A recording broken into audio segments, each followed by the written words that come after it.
out the signals for the Baltimore Colts. Unitas gives to Amici. The Colts are the world champions. Amici scores. It's amazing, sensational, dramatic, heart-rending, exciting, thrilling finish in the history of college football. California won the big game. 5 seconds left in the game. Do you believe in miracles? Yes! This is Phil Steele. This is Mike Burnop. This is Wes Durham. This is Mike Ashley. Hi, this is Chuck Foreman, number 44 of the Minnesota Vikings. Woo, mercy, this is handsome Jimmy Vane, the Boogie Woogie Man. This is Coach Fry with Virginia Tech Football, and you are listening to Big Dog Sports Talk. Are you ready to rock? Are you ready to roll? Okay, let's do it. You're in the doghouse with Rick Watson on Big Dog Sports Talk, presented by Pulaski County Sports and Entertainment. Join us in the Family Fencing Studios and chime in on the McClellan Chiropractic chat line. He's keeping cool with help from Little River Heating and Air, but this show is straight fire. And now, the big dog, Rick Watson. And good morning. How are you? And happy Tuesday, wherever you might be in the surrounding area and elsewhere. After all, we are now worldwide here on YouTube. 43 degrees this morning as we wake up in the NRV. Yeah, it's a little brisk, Marva in Miami joins us at 7 o'clock. Coming up 7:30, Bryan Stinespring, the head football coach at Roanoke College, opened up their first official season in 80 years with a big dub over the weekend. We'll talk to him about that. And then Mike Burnop will join us at 8, and we'll have to recap, obviously, everything that happened on Saturday night and look ahead to Old Dominion this week. And we'll get your thoughts, please, as always, in our McClellan Chiropractic chat room. Always great to catch up with peeps there. Thanks to Mark Hunley and crew as we broadcast live from our Family Fencing Studios here in Reiner. Go get a free quote, 540-200-8294 at familyfencingnrv.com. All the materials you're ever going to want, no mess, free quotes. So go see all the folks at Family Fencing as well. But I hope you're doing well. And still a lot of chatter throughout the afternoon yesterday, throughout the late morning and afternoon about everything Virginia Tech football. Kept getting lots of messages on our brand new sponsor, Professional Door Incorporated, residential and commercial garage doors. Family owned and operated, 38 years in business. Text line. So thank you very much, Travis and crew, our newest sponsor here on the program, Professional Door Incorporated in Dublin. Go see them. And they're easy to find right on Route 100, right across from New River Community College. Also, we want to thank Larry Ramsey, all the folks at National Bank, member FDIC, our exclusive banking partner here on the program. Thanks for all their help.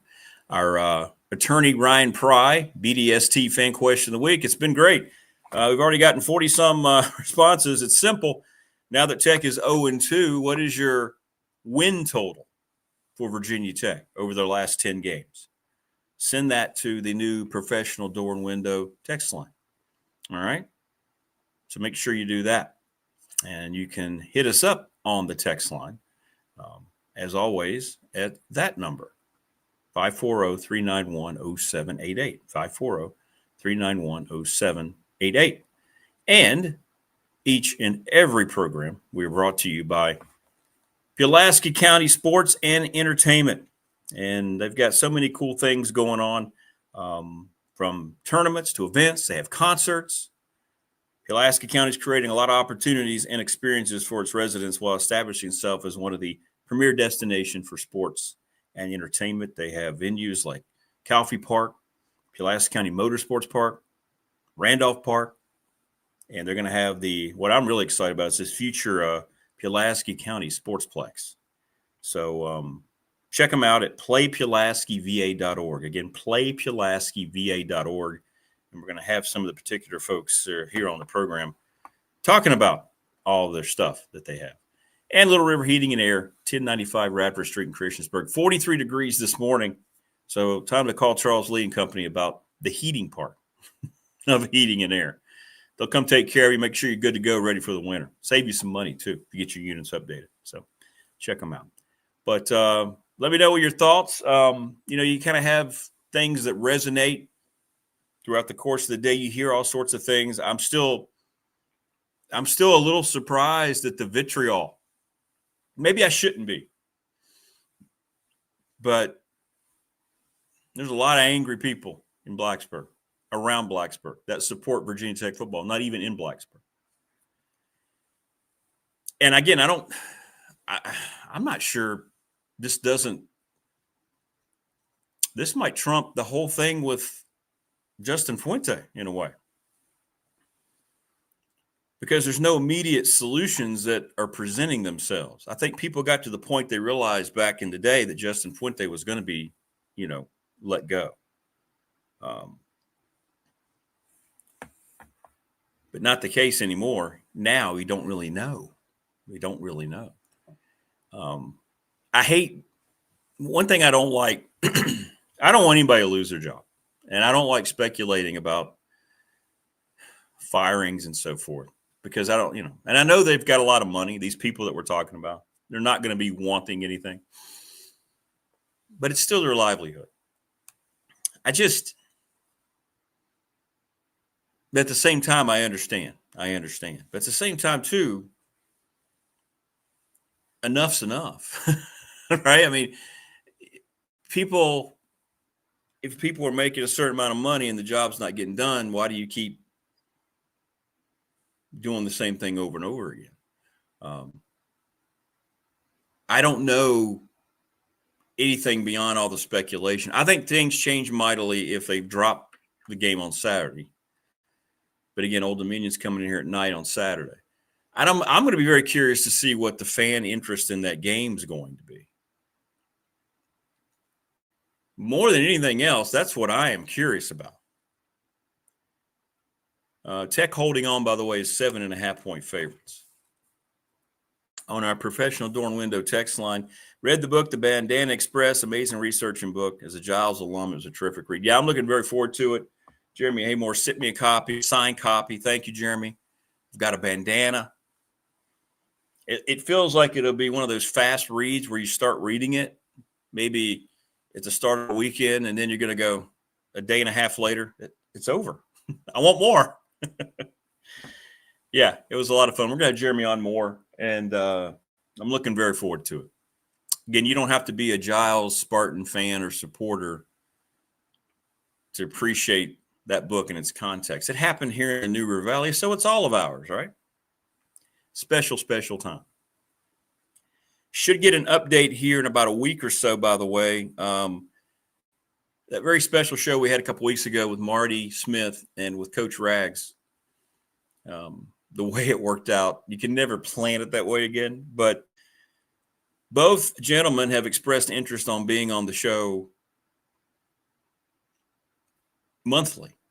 So we're trying to work that out. Marty's schedule gets a little cluttered this time of year with college football. So I'm guessing if it does happen, it'll be earlier in the weeks. I will keep you posted because I'm not sure right now exactly when that will happen, but we are trying to work that out. We are trying to see if that could happen because I think there's a lot of ground to cover there and a lot that those two gentlemen still want to talk about. So we're working on that just to get you updated on it. We are working on that. And when something breaks, I will keep you posted on all these things. I want to remind everybody to please go back and watch our stuff on YouTube. You can watch it anytime. We're getting a lot of rewatches and a lot of hours watched because of rewatches. And like and subscribe if you haven't, and spread the word and remind people that it doesn't cost a dime. Okay. Please, that's what we need. We're 90 away from 500, 90 subscribers away from 500. And that's what we're trying to achieve, to get to 500. It's kind of their first benchmark. So let's let them know we plan on hanging around here on the program. And by them, I mean the YouTube folks. They've been extremely supportive. my show observer. I don't know what else to call him. Good dude. Wants it to be successful, but, that's what we do. That's what we try to do. So please help us out there as well. T-shirts, I should get an update this week. I have a lot of people asking me about that, so hopefully I'll find out. Trying to get some mock-ups done, and hopefully that'll happen soon. And when that does happen, I'll let you know. And what I hope to do is when I get the mock-ups, I'm going to present them here for you to look at. And you can let me know what you like, and that's what we're going to go with. Again, this is your show. We'll let you go. We'll let you guys pick it out. All right? So that's what we're going to do. Last night, NFL Week 1 concluded. J.J. McCarthy rallied the Vikings. I don't know if you watched it. I did not. It's too late. It starts 8:15. That's late. And there was something that it's interesting. It's something Mike Ashley said. I want to ask you, because is this a good or bad thing? Mike, yesterday, he joined us because he couldn't on Friday because he didn't have internet. But he made the point about how the NFL is designed to have these kind of games. And it was another one last night. And ultimately, I want to ask you if this is a good thing or a bad thing. I understand parity means close ball games, and it means everybody's kind of the same. It's kind of like NASCAR, But last night, the Bears had a big lead in the fourth quarter, 17-6. They lose it. The Bills scored 22 fourth-quarter points on Sunday night to come back and beat the Ravens 41-40. 49ers did the same thing to the Seahawks. I'm just looking through some of the games and how close they all are. Not all of them, but there are a lot of them that are measured that way. And I guess what I want to ask you is, does that make it better or worse? I mean, the league specifically trying to have rules and to make games be close and to make games be decided like that. I don't know. I know technically it sounds like, well, that's a no-brainer, right? You want all the games to come down to the last couple possessions. But if you invested 3 hours in a game and your team's dominated like the Ravens were doing or like the Bears were doing last night, and then it gets flipped on its ear late, I don't know. I don't know if it's a great thing or not a great thing. Mike did not think it was a good thing. So we'll see. We'll ask Marva that here coming up at 7. Bryan Stinespring and Mike Burnop today as well. Your schedule this week in the ACC, because some of you have asked me on the text line. Good morning, Rodney. How are you? Join us in our McClellan Chiropractic chat room. NC State, Wake Forest. That's an interesting Thursday matchup. A couple 2-0 teams. Now, Wake's not very good. I'm not sure how good NC State is, but they're 2-0. Friday, you have Colgate and Syracuse. Yeah. Syracuse 1-1 after they rallied to beat UConn.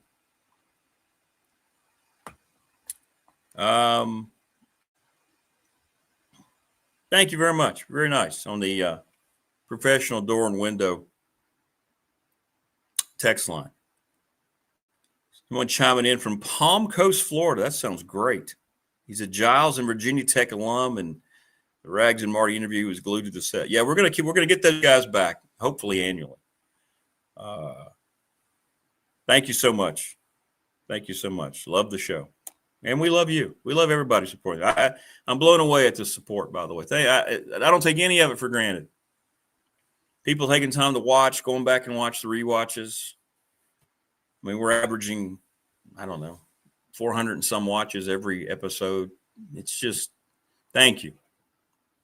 It makes it worth getting up and doing this new format and having this camera that I'm still not very comfortable with, but it's there. I mean, I have people making me a backdrop. Mike Palmer's making me a backdrop. People care enough about it to do that. It means a whole lot. It means a whole lot. Good morning, Jimmy. How are you in the chat room? He says that he's going still with 8, by the way, answering our attorney Ryan Pry BDST fan question of the week. Okay, 8-2. Look, there's no wrong answers. It's your opinion. I mean, I'm not going to sit here and say 8 wins. You're ridiculous. No, if that's what you think, that's what you think. A lot of people, by the way, so far, this is going to be by far our most highly answered question, but that we've had so far in the 3 weeks we've done it. But most of the people are hovering around 6. There's a lot of people who are saying 0. You know, just I don't know if they really believe that. I mean, you're not going to lose to Wofford. But 5, 6 range. There are a couple 7s. There's several 7s. But 8's fine if that's what you think. That's your opinion. I'm not going to sit here and try to discredit somebody with their opinion. All opinions are welcome. That's what we do here. It's not just me. I'm not dictating to everyone. That's what you feel. That's what you feel. It's great. And who knows? You might be right.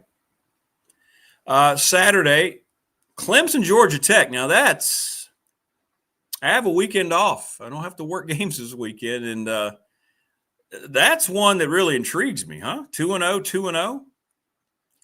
Some of these spreads, though, are strange. Let me ask you, 9.5 points. Clemson on the road in Atlanta. Clemson's been iffy. They had to rally to beat Troy Saturday. They're 9.5-point favorites at Georgia Tech. Doesn't that seem high? William & Mary in Virginia. SMU after their just gut-wrenching loss to their rival Baylor at Missouri State. Pitt and West Virginia. Backyard brawl, baby.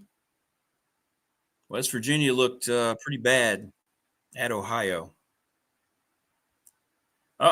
Garrett. Thank you, Garrett. And I really appreciate this, too, our watchdogs out there. Garrett is saying there's an accident, 81 South, just happened between Christiansburg and Floyd. So on 81 South, you might be backed up this morning. Thank you, Garrett. Hate to hear that. Hope everybody's okay. Wow. Okay. So 81 South, accident between Christiansburg and Floyd. We'll try to keep you updated. Maybe Peeps can keep us updated if you're listening to your car as you drive, which is great. That's something else great about YouTube. You can just listen to the audio like you can the radio. Just put it on your Bluetooth. Richmond, North Carolina. No line on that game. Nah. Tell me, look, I don't question Vegas because they put up new shiny buildings every other week, right? Because of all the money they make, because they know what they're doing. But how is Miami 17.5-point favorites over South Florida? South Florida just beat the Gators in the Swamp and looked by far the better team. They looked much better to me all the way around. Wow. 17.5-point favorites for the Canes. Tech hanging on 7.5-point favorites over Old Dominion. Duke and Tulane. Duke actually underdogs by 1.5. Greenway is pretty good. They're well coached. Minnesota goes out west to take on California. You know, Gold Bears are 2-0 in the ACC. And Boston College is at Stanford. Stanford 0-2 and looking like they might be a winless football team this year. I mean, ACC, their additions into this league, Stanford in particular, I'm blown away at Stanford. Maybe not considering the mindset out there in California, especially Northern California. Well, it's all the California schools, UCLA included.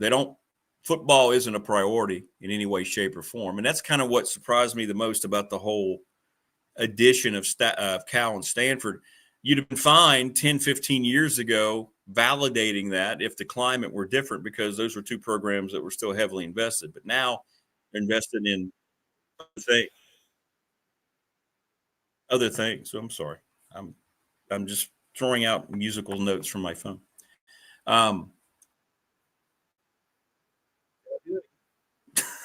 Sorry. So anyway, but now you have two schools that don't really care about football. And BC let one get away in overtime at Sparty over the weekend.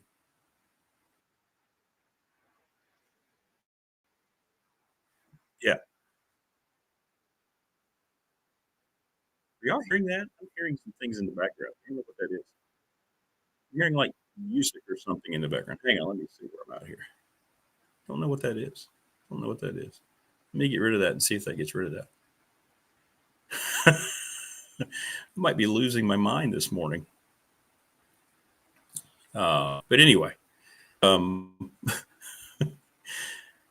so Cal and Stanford, they come in, and all they did when they added those two, I guess there was a lot of pressure that obviously Jim Phillips was feeling at the time because of everything else that was happening. But those two programs come in, and I don't know what they give you. I really don't. All it does is extend your budgets for your other sports that have to travel out west, that don't have football money, that don't have that kind of budget. That's all it is. That's all it is. And Stanford's not going to add anything. Cal's not going to add anything to this league. Not television eyes. You're going to say, hey, they're coast to coast. They're in that market. It's not the LA market. That's not the same. And it's incredible to me, given the long history of football success and really power. Cal used to be a power in college football. Stanford, it hasn't been too long since they had Jim Harbaugh and Andrew Luck. Tech knows they played them at a bowl game. It was a program that demanded respect, right? I mean, you demanded respect out of that program. And now it's just it's crazy to me how far it's gotten away out there because other things have taken precedent. And they don't add anything to the ACC. Nothing. Because the only reason you make a move like that's for football, and they're not adding anything. I mean, Cal's coming to Blacksburg later. I mean, you might be intrigued to see a new team coming into Southwest Virginia, but that's about it. But my question for you this morning, yeah, I agree, Jimmy. 17.5 makes no sense to me. Maybe Vegas is going to nail this thing. I don't know. I don't see Miami being 3 scores better than South Florida after watching South Florida, most of that game against Florida. They've got a stout defense. So we'll see. So what is your vibe, Tech fan, season ticket holder, Big Al, who's gone to like 390 straight games? You're already not excited about the Old Dominion series. I already know that because I've heard of it back on the radio show. All we heard was, why are we playing this game? Nobody's excited about this game. So why are we doing this? So now you double down on that because here comes Old Dominion, a series that's going to end because finally Tech officials recognize that nobody cares about this game. It does nothing for television. The ratings are going to be bad on the ACC network Saturday night. It's not something you're going to plan around necessarily, especially after an 0-2 start. So where do you sit right now if you're a season ticket holder or a fan? Now, if you're a fan, you're going to go, I'm going to go support the team because that's what we do. Absolutely. And I've said this all along, too, because I kept hearing this yesterday, and it bothered me. I knew I was going to. Down at Radford, we have a lot of people who go to Tech football games, who do support Tech football. The two programs kind of interlock, you know. Radford, we're at our level. The Big South is mid-majors, and then Tech, obviously, in the ACC. So when I keep hearing the same thing about they're wanting to put this on the fans not doing enough, and that really bugs me. How much more can the fans do? How much more money can people who are out trying to earn it to make a living, how much more can they afford to give? Why is this on the fans?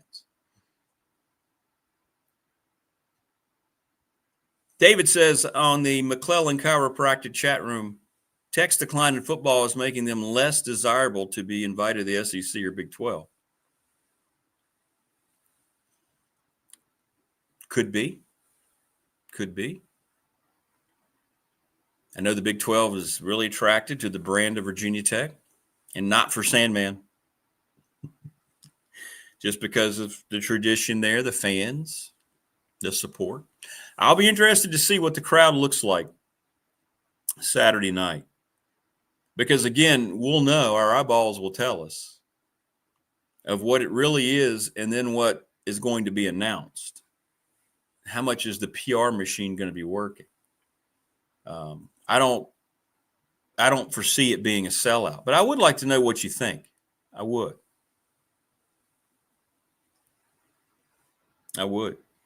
Just got a message on the professional door and window text line that the students really over here at Tech, they want there to be changes. I believe, and we're going to talk to Dwight about it on Thursday, I believe they're going to have a whole faction of players, former players, that are going to start to be heard too. That's my opinion. After some of the things that, I was privy to over the weekend, I think that's going to happen. And that's going to make some noise. That's going to make an impact.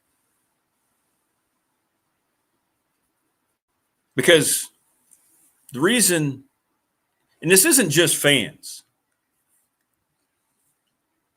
It's not just fans. This isn't fans being upset because their team's not winning. These are fans that invest their time and their money. You that go. You're investors into the program, whether Tech wants to recognize it as such or not.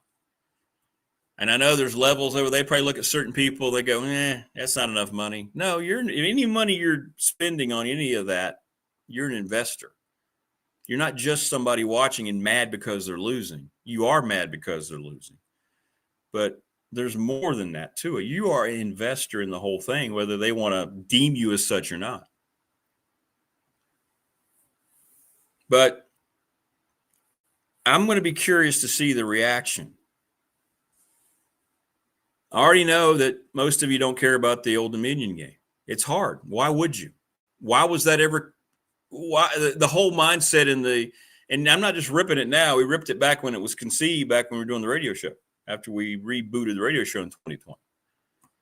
It never made any sense. This whole, that's our recruiting footprint.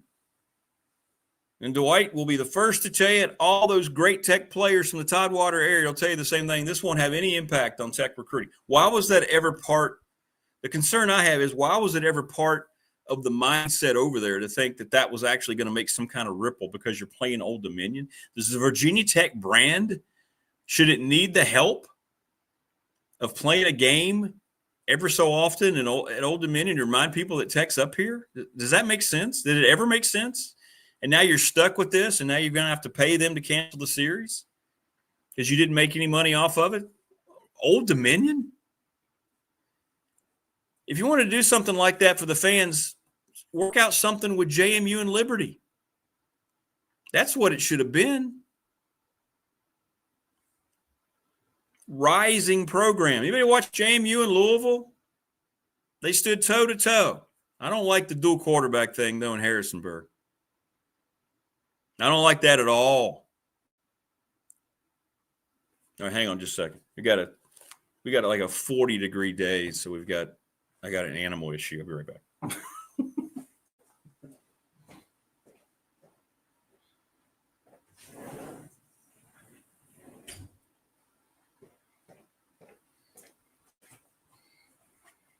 There we go. Okay. You've all met Balboa Creed. Well, he's my hunter supreme, but he's been out in the cold for a while. When he wants to come back in, he's ready to come in. He's a little frosty this morning. But in any event, Wayne on our Professional Door Incorporated text line. They thought it was an easy win series and the players didn't get up for it. Yeah, players don't care about that game. And they lost him, twice? Is that right? One under Fuente and then Pry's first trip down there. So they lost to them. You've lost to Old Dominion on top of playing that game.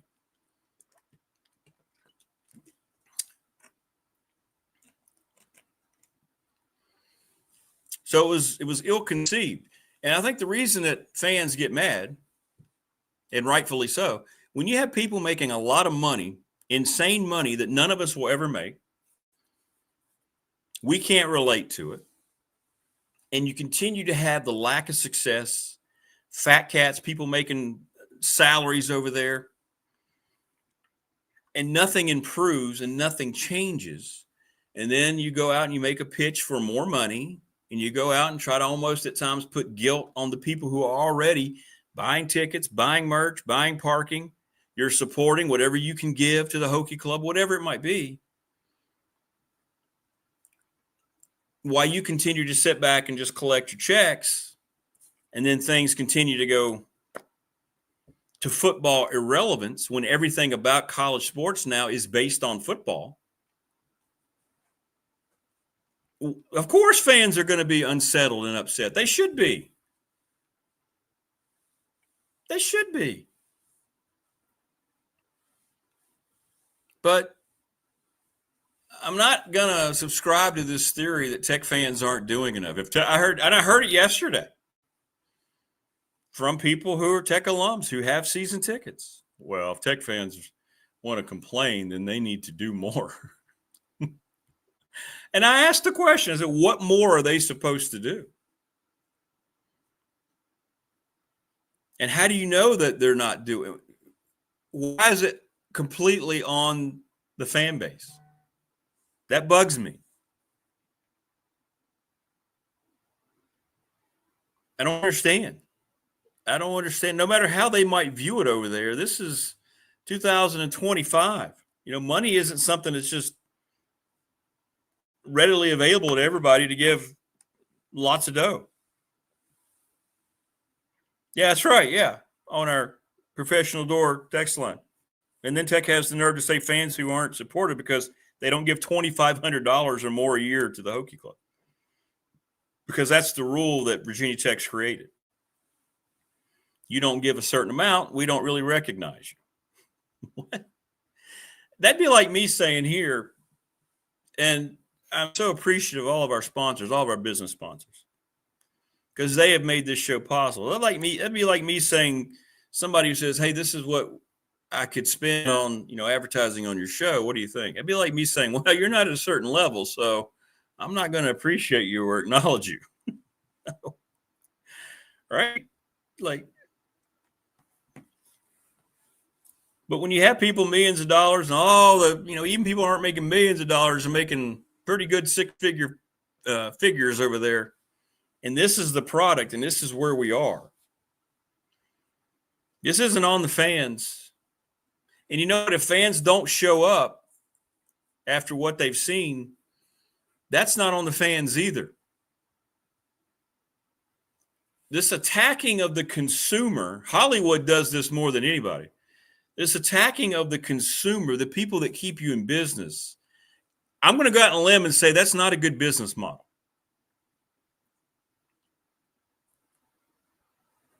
The Access Media, Hollywood, all these movies are failing. The summer of blockbusters, everything was a fail. When you look at the budgets, don't listen. Whatever Superman made, upwards of $650 million, that movie lost money because when you do the production costs and when you do the marketing, they only get half of the take of the box office, and they get less than that from the international box office. Fantastic Four was a huge flop. Jurassic Park movie is going to make money because people love dinosaurs. That movie I've heard, is one of the worst things ever on film in the last 10 years, but people like dinosaurs. But these movies make money, and then Hollywood blames the fans. Oh, these people did that. Well, it feels like to me in sports we're doing that more too. Not we here, but people are trying to blame the fans. On our professional door text line, students have to pay a sports activity fee. That's right. They don't want to pay it and see football not compete. Thank you. Yeah. Tech students chiming in this morning. But blaming the customer, to me, doesn't feel like a good business model. I don't think that's really sustainable. These are the people you're going around saying, we need you. And then when they try to get involved, then you say it's not enough. Or when they don't show up, or when you look at your budget and go, well, simply, we're just not getting enough from fans, you blame them. I don't understand that. Tech football fan and support is some of the strongest, I believe, pound for pound in the country, especially when you look at the lack of success that the people who are getting paid lots of money, have been able to contribute. That success isn't there. Is that because of the fans? Is it because of the fans that teams don't mind coming to play Tech any longer, even on a Saturday night? Really? I think the answer is no.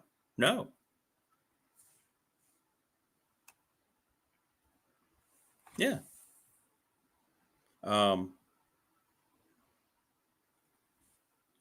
Texting Marva in Miami here. I'm going to ask her these questions. But you're watching that game Saturday night, and they showed the crowd leaving. And that's what I heard yesterday, too. That's what I kept hearing from people that were over there. Why wouldn't they leave? Most of the people didn't leave till it got to 37-20. Maybe they started heading out. Maybe students left because there are other things going on. Okay.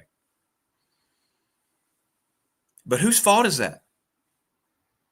They've already dedicated a whole day to the game. You're up 20-10. They're looking up in the fourth quarter. It's 37-20. We're out of here.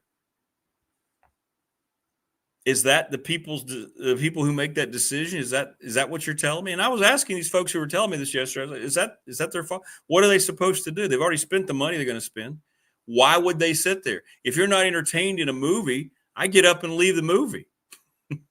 Right? If I don't like a song I hear on the radio, I'm turning the station. You're the customer. We're the customers. We're the consumers. It's not our fault if we're not getting adequate product. Like, for instance, Walt Disney's stock continues to plummet every report because the entertainment part of their massive riches and whatever else they owned isn't entertaining. They destroyed the MCU. They destroyed Star Wars. Nobody wants to watch this crap. Well, when you're a Virginia Tech football program and you used to be here and people leave and you bring in people who are supposed to take you to another level in another era of college athletics, Whit Babcock, and you see where it's gone with this football program, why would the consumer – the fact that the consumer, you as Tech fan, has been as loyal as you have, they should be on their knees grateful of how loyal you've been. This attacking the customer, it's a mindset that I'll never subscribe to. It's a mindset that makes zero sense to me. Wayne, in our McClellan chiropractic chat room, the players quit before the fans that game. Yes. Don't you think the fans sense the players quit? You can see it. They gave up. It's not rocket science to check it out. You know when a football team's not interested in playing football anymore after they've been beat down.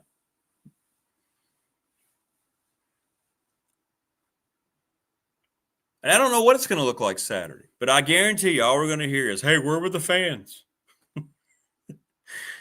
Well, you know what? They probably decided, yeah, you know what? I'm going to sell those tickets. Maybe I'll do something else.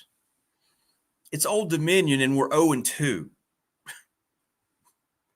That's not on the people making millions. It's not on the people making high six figures over there, the decision makers. Nah.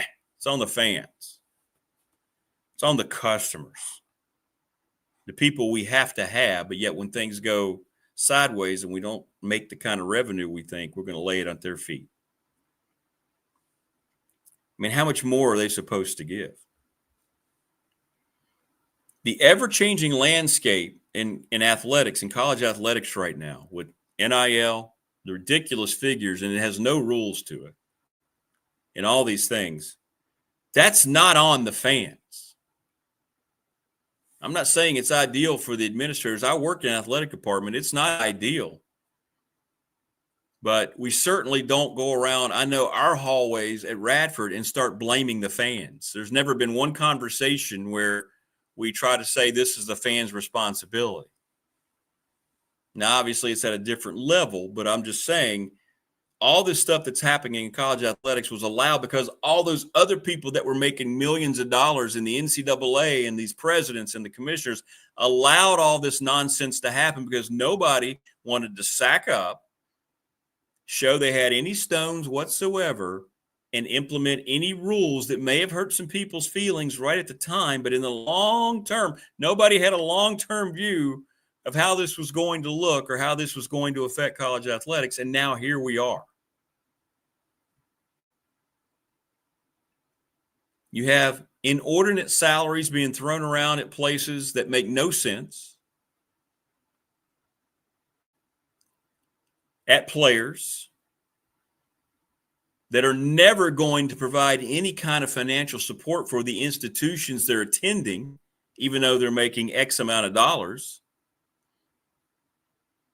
You have all these, what's Carson Beck making? $5 million, the quarterback at Miami? You think that one guy is going to bring Miami $5 million? Why do we have these? It's just gotten so out of line. And the reason it happened was the people who were fat cats making all the money didn't want to be disturbed, didn't want anything to happen, so they just didn't make any decisions. And now here we are, and the courts made the decisions because they recognized there was no leadership. There never has been, really, to get at the crux of what college athletics was supposed to be and what it's turned into. And the fans suffer. We're all fans, all of us. And we're the ones, we're drug along with it. You have your regular job. You commit. Those of you who are coming Saturday, you'll probably get in here, Friday? Or you'll leave wherever you are Friday afternoon, Friday evening. Maybe you get here and spend the night with people you know. Maybe you get a hotel. Or maybe you leave, I don't know, whenever. You commit your whole week into it.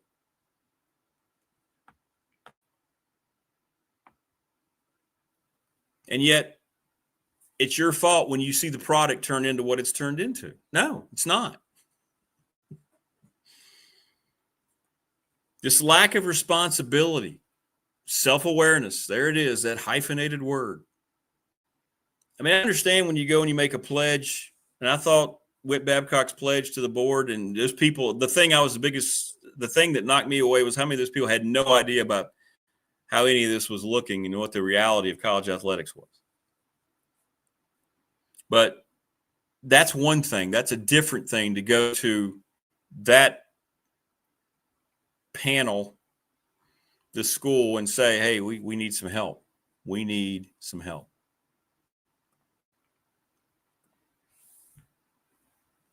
But to constantly, and I'm not saying it's wrong to go and ask your fan base for more help. You can ask your fan base for more help. And I'm not even criticizing that, but to kind of throw an undertone in there that the fans aren't doing enough.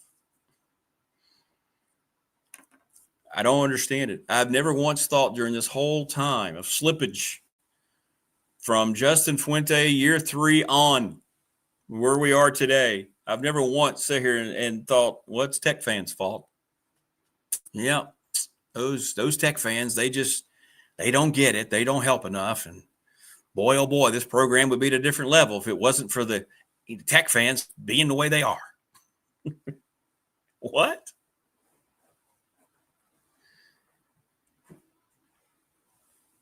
If this program is not successful, it's because of the people making the decisions. It's because of the people that are doing the hiring of people. And it's the people who are hired not doing their jobs properly. End of story. Let's quit trying to scapegoat the people who are there, who want this program, love this program, probably a lot more than the people who are over there. Because we are fans. We're fanatics. We love our programs probably more than most of the time the people who are in place at a certain time running it. Because a lot of places across the country, it's just a job. Either this is my job here to go to another school, or, hey, it's my job. Yeah, I like it here. Let's see what we can do. I'm making lots of money.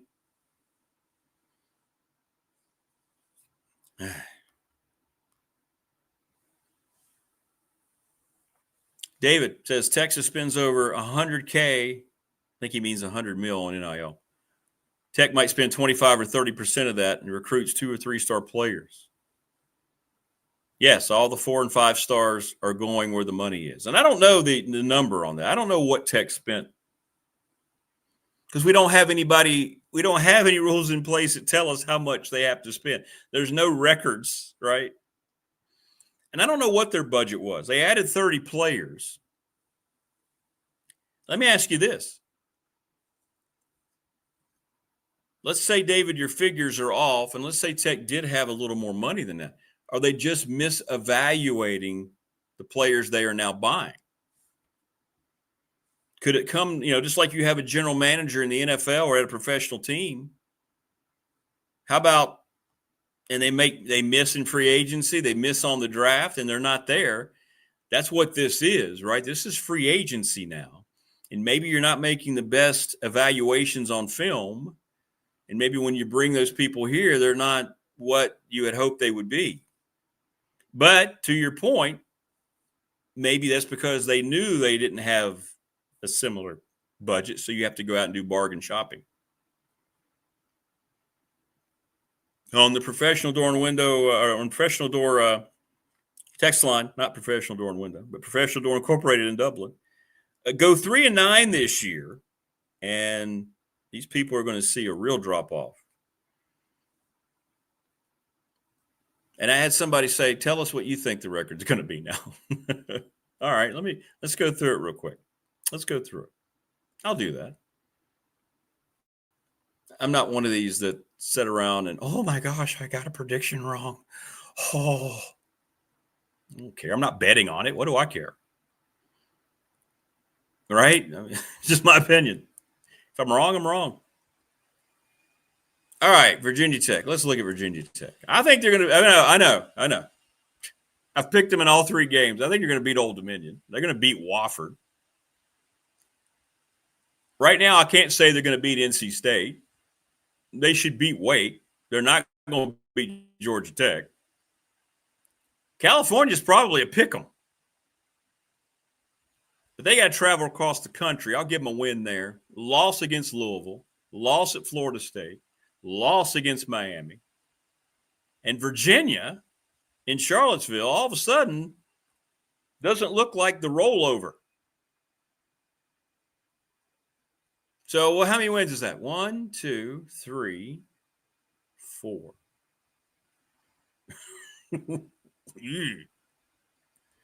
I'm going to say 5. Wow. And you know what 5 and 7 is going to get you? It's going to get everybody fired. That's what 5 and 7 is going to get you. Is that unrealistic? What do you think? Old Dominion Wofford wins. I know a lot of you don't necessarily, you're not convinced about Old Dominion. I understand. That spreads at 7.5 on a Saturday night. Tech is only favored by 7.5 over Old Dominion. Did you ever think that world would exist? So there's 2. Wake will be 3. I'm giving them the Cal game because Cal's got to travel. There's 4. And then UVA, I'll still give them because they always beat UVA. That's 5. Wow. Rodney says Tech will win 7. That means they've got to go 7-3 the rest of the way. That's not inconceivable. Troy says, if the team quit, why should the fans stay? There you go. I'm getting a lot of that here on the Professional Door Incorporated text line and also on the McClellan Chiropractic chat room. I think 7 wins at this point is a stretch, though. Just because of those 3 games they have in a row. Louisville, Florida State, and Miami. Now, 2 of those are at home, so I see your point, Rod. They might be able to sneak that out. And things can change, right? Tech's fortunes could start going up. And then Miami and Florida State's fortune could start going down. You want to be even Steven if you're a Tech fan, like the episode of Seinfeld. The opposite, my all-time favorite episode with George, who started doing the complete opposite of every instinct he'd ever had before, and all of a sudden his life got amazing. Meanwhile, Elaine started to replace George because every decision she was making was bringing her down. And Jerry just sat there. See, at the beginning of the episode, I had one friend up and one friend down. And now the down friend is up and the up friend is down. You see how it all evens out for me? So maybe that happens to Virginia Tech football. Maybe right now, because it's low, it's down. Look, the hand disappears from visibility. It's so low right now after those two losses. Look, woo. Well, maybe they go up.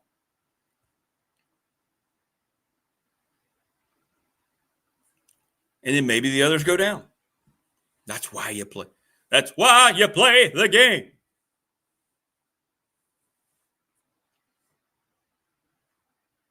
Upside, David says, they might be able to get Billy Napier on the cheap. Do you want him? Do you want Billy Napier? He succeeded at a lower level. He is in over his head down in Coral Gable. I mean, down at Florida. He is not recruited well at Florida. Florida. By the way, they don't have any NIL issues at Florida. South Florida has better football players than Florida. I watched just about all that game. Do you want him coming up here? He can't evaluate the talent with the budget that he has at Florida. You want him to come up here with less money? Potentially? Is that what you want, Tech fan? By the way, you're not getting Alex Golish either. You're not getting the South Florida coach. That guy's on a different trajectory. That dude, I don't know how their season's going to go. We're going to find out against Miami. That is a really good football team. They have two amazingly strong wins to start the year. Remember, Boise State was in the top 25. That game was over before halftime. South Florida destroyed them physically.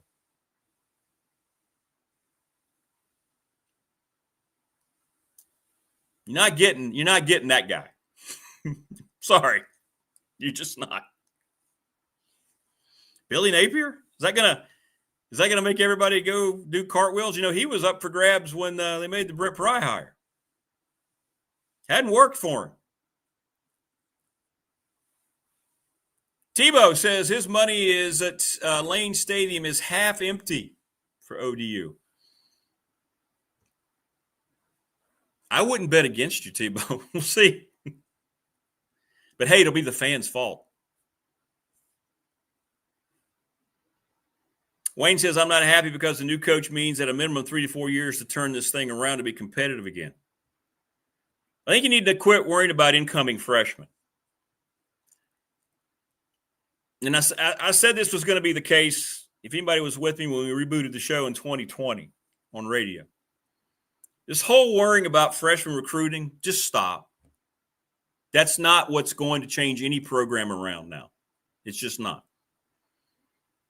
There's going to be isolated cases as one of our folks in the chat room and maybe on the professional door text line said earlier, where programs have enough money. You're now buying freshmen. It's the same thing. It's the same thing. Quit worrying about, and I know it sounds stupid to say, but don't sit around worrying about high school freshman recruiting. It's not going to do anything for any of these programs. What you're worried about now is making sure you make the right evaluations on players you're bringing in, because the roster is going to turn over 30, 35 players every year. Oh, Wayne meant future freshman students. Well, yeah, there's that, because one of your big attractions of freshman students is how's the football team, right? They've turned that into a recruiting tool. That's what Tech's, 40,000 now? It's way too full over there. Good for business. Jason says, good morning, Rick. Can we get Ed Orgeron? Oh, my gosh. How much fun would that be? He has said that he wants to get back in coaching. He says, I had enough of a break. I don't think he cared where he would go. I'll tell you one thing, it wouldn't be boring. And you know what? He'd have one hell of a staff, and he'd be one hell of a fundraiser. Right? That guy?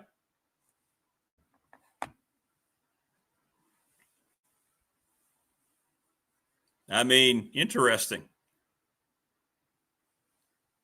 Let's see here. McClellan Chiropractic chat room blowing up. Anthony asks, what about John Summerall of Tulane? Yeah, that could happen. That's the kind of coach that you could target. Sure.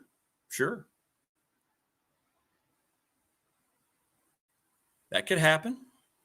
He's a good coach. Tulane's, I mean, their favorite home against Duke. That's a program that is very consistent.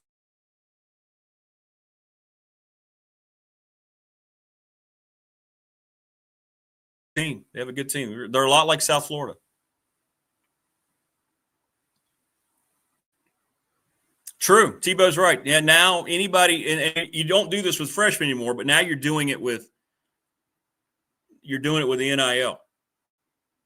Teams are going to say, hey, the coach is going to be gone. You know, we're offering you a little more money. You should, why would you even consider them? So now your negative recruiting is going to happen with NIL purchases. But this whole thing that I see, and Wayne, I see what you're talking about. I'm not talking about you now. I know what you mean now with the freshman enrollees that aren't athletes. But I see all the time about, well, this is going to kill recruiting. You need to just stop the way and stop worrying about high school recruiting. That's not what's going to bring Tech back. You're going to have an administration that has the foresight to figure out how to bring money in and not blame it on the fans. And you're going to have a coach who's going to be evaluate with the budget that they have, just like a professional team that we see all the time. Well, how many salary cap dollars do you have? Let's just go ahead and turn this into the NFL. Do you have a lot of cap money to go spend and you're a desirable place because maybe you have an upstart head coach? Just talking about for the NFL, then you go out and you get to hire free agents. Or do you have to work on a budget? And then you have to be selective.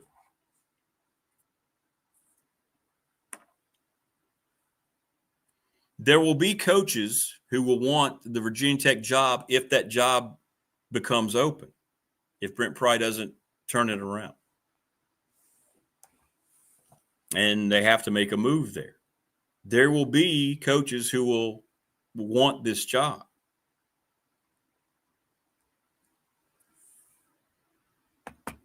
But it won't be Alex Golish at USF. You could see that guy. You could see Florida. You could see Florida firing Billy Napier and then going to him and saying, what do you want, $12 million a year? You want to just switch zip codes down here? And I'm not sure he'd say yes. Exactly. Tebow's right. Recruiting, if you look at the high school part, it's not been good anyway. Is it really ranked 83rd? I hadn't seen that. There you go. There's the point made. If that's true, 83rd, wow. There you go. So anybody who sees some kid commit, oh, he's going to decommit, or I see it's a big recruiting weekend here in Blacksburg. They've got 50 kids. Okay. That's not the world we live in anymore. You need to start looking at rosters and guys who there's a lot of intel that floats around, right? A lot of intel that floats around. On the professional Door Incorporated text line, it's blowing up. See there, Travis, you're getting all these mentions because the text line. Thank you so much, Travis Williams. So proud to have those folks as part of our sponsorship group here. Your big schools, he mentions Ohio State's going to cherry pick the best players from smaller schools. True. They will have first choice, not even at FCS kids, but FBS schools that aren't major programs. Yes, that's 100% correct. That is 100% correct. Yes, Anthony, it is. He says, I'm an outsider, but isn't Virginia in the DMV area a talent-rich location? It is. Problem is, Tech hasn't been getting that talent. Other schools have been sweeping in. Yeah, I saw this too. I was sent this too. It was actually Jermaine sent me this. Ryan Pry, by the way, the sponsor of our fan question of the week, said UVA in the 9 years after replacing Coach Welsh in the first two games of the year 10, 1655. Virginia Tech in the 9 years after replacing Frank Beamer in the first two games of the year 10, 1655. So Tech and UVA on the exact same trajectory after George Welsh left and then Frank Beamer left. And that's not good.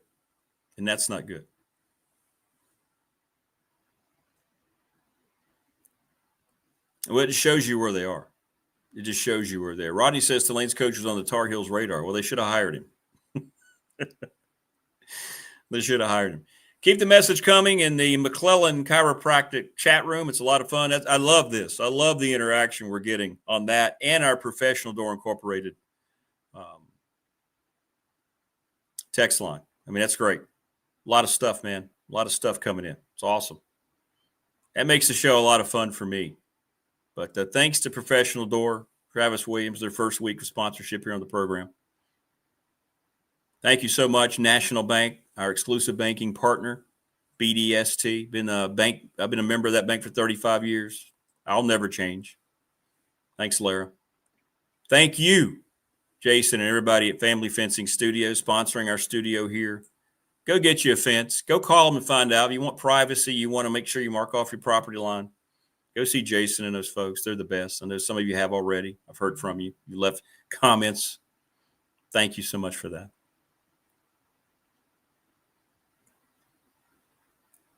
Thanks again to Mark Hunley, everybody at McClellan Chiropractic, getting a workout on the chat room. Call Family Fencing, 540-200-8294. All right. Keep hitting us up on that Professional Door text line, 540-391-0788.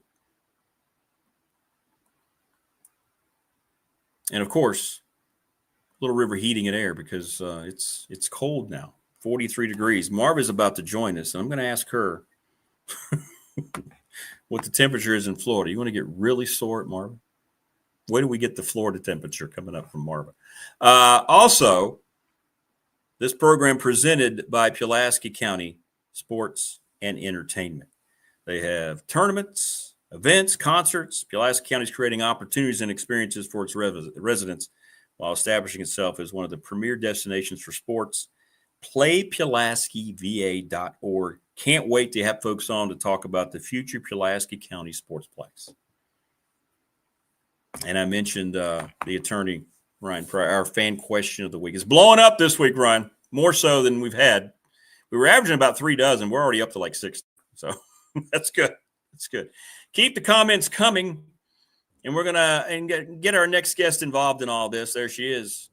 She's wearing a North Carolina basketball jersey. Look at you. Yeah, I mean, we have to celebrate.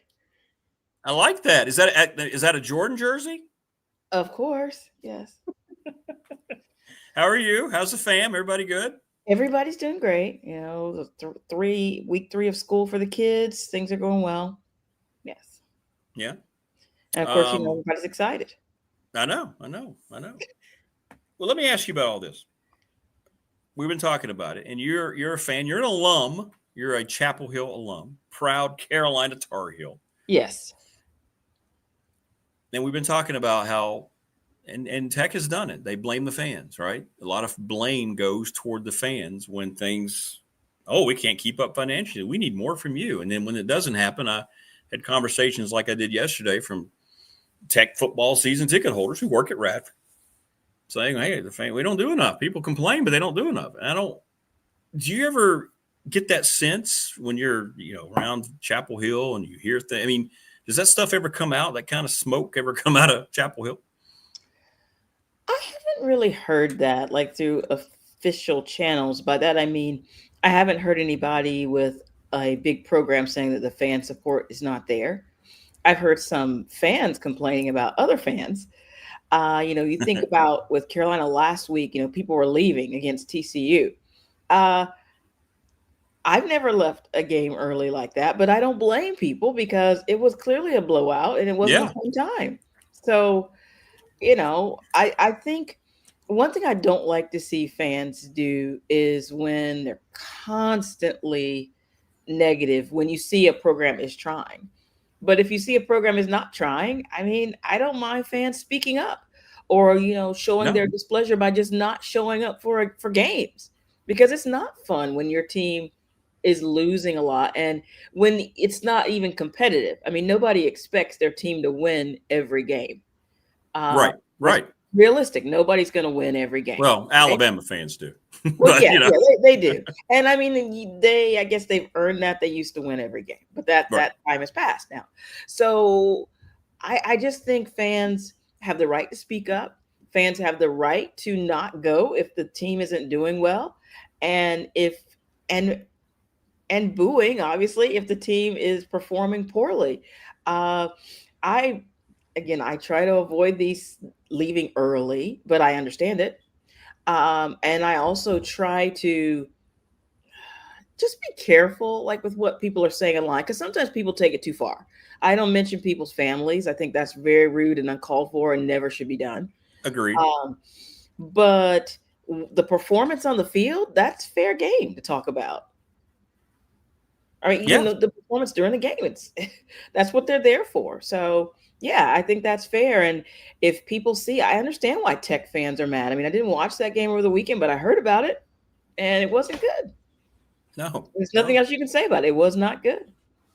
Well, and it's the same thing. And you can relate. You bounced back this week against Charlotte. You felt the same way watching the TCU debacle. It was bad. It felt very similar in the second half. It felt bad. Very similar. And honestly, if I didn't know we were going to talk, I might have stopped watching early, which normally I don't do that either, but it was just very bad. There was nothing for the longest time. There's really nothing encouraging at all. Now, when they put the backup quarterback in and I saw him moving pretty well, that's kind of a good sign. I didn't know if we would see him against Charlotte. Didn't see him at all, but I get the frustration. People want to see their teams at least be in the game. Even if you don't win, you have to be in the game. And if you're playing competition that's supposed to be a lot less than you, then you want to see your team dominate. And if they don't, you wonder what's going on. Because even with the game with Carolina on Saturday, and I'm sorry, I have kids here, they're making noise in the background a lot. Wow. I tried to bribe them with TV. I said, you guys can watch TV this morning while I was on. Usually I don't let them watch TV before school because it leads to a whole lot of other problems. Sure. But even in that game against UNC Charlotte, yes, Carolina did win that game. Carolina won the game 20-3, but you're thinking you're playing a team that's supposed to be a lot less talented than your team is. Why are you only winning 20-3? We're seeing the top teams go out there and just blow people out in this week, right? So there's still questions, and I think that's fair to ask, right? No, I agree. Marvin Miami joining us on the program. Do you think we're going to get to a point like we see, I guess baseball is a prime example. There's no salary cap. There's not going to be a cap to any of this, really. You think we're going to see the same thing where 5 or 6 teams, I guess, pick out who you want out of the SEC and the Big Ten, maybe some of the high rollers in the ACC, maybe a dozen teams are just going to dominate every year. We're going to go back to maybe just a small sampling of programs that actually have a shot to win a national title. But hasn't it always kind of been that way? I kind of think so too. Yeah. Some schools have a lot of money, right? Some schools don't. Even under the old system, the schools that had a lot of money could put a lot of money into the way they recruited, right? And they make all these videos, they do all these things. Things have changed, but they haven't really changed, right? The schools that have a lot of money have a lot of money. And now they can give it away out in the open, and they're doing it. And I don't blame them. Everybody has to play within the same system. Okay. If your school isn't doing this, then you're going to be left behind, because even let's say there's a kid who he's always loved Virginia Tech. He's watched them growing up. He's like, oh, I want to play at Virginia Tech. But when it comes time to choose a school, if Virginia Tech doesn't have the same money to give him as another school, he's probably going to go there because, it's just a financial reality, right? I mean, as much as I enjoy my work, I really like my coworkers, I like the things I do. But if another company came to me and said, "Man, we're going to double your salary," then I would have to say, well, we'll be friends, but I would probably have to go because of, again, financial realities, right? Like we want to talk bad about people. Why are these kids doing this?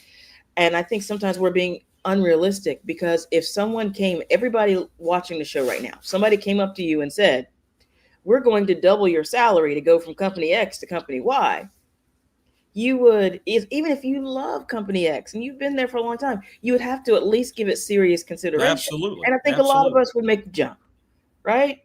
I mean, as long as we thought it was something, it's on the up and up. I mean, you're doing an honest work, people would consider it, and a lot of people would take the deal. And I don't think it's fair to, talk badly about people for making a decision that a lot of us would make. Well, and kids, to your point, here's an example, right? The kids, somebody's texted, somebody sent it on the chat room earlier about just being a talent-rich area down in Tidewater. Why? Yes, but and these kids may have grown up Tech fans and they understand Tech's history, but at the end of the day, it's Penn State coming down here and saying, "Here, Carolina's done it. Hey, we know you're from Virginia, but I love Tech, but boy, oh boy, there's a lot of money here." You're right. It's the same thing. Life-changing money. And especially if you grew up and you didn't have a lot, or even if you just grew up, you were, solidly middle-class kid. But still, this is a lot of money. And so I just think it's kind of, again, I see people, they're complaining about the kids taking the money, but if we think about it, it's really the American way. You get offered more money. Yeah. Take it. Right. That's what we kind of preach here in the United States. So I don't know why people are, I guess it hurts fans. I mean, I've seen certain things happen at Carolina. It's hurt me as a fan to see, this player did this. And I was like, oh, but then at the end of the day, I have to think about it. Now, this is this guy's family. This is his future. They don't know if they're going to go on and play professionally. Like, what is the percentage of players that, go play? It's right. A small percentage. So if you have a chance to make life-changing money that's going to be not just your life, but your family, it's hard to turn that down.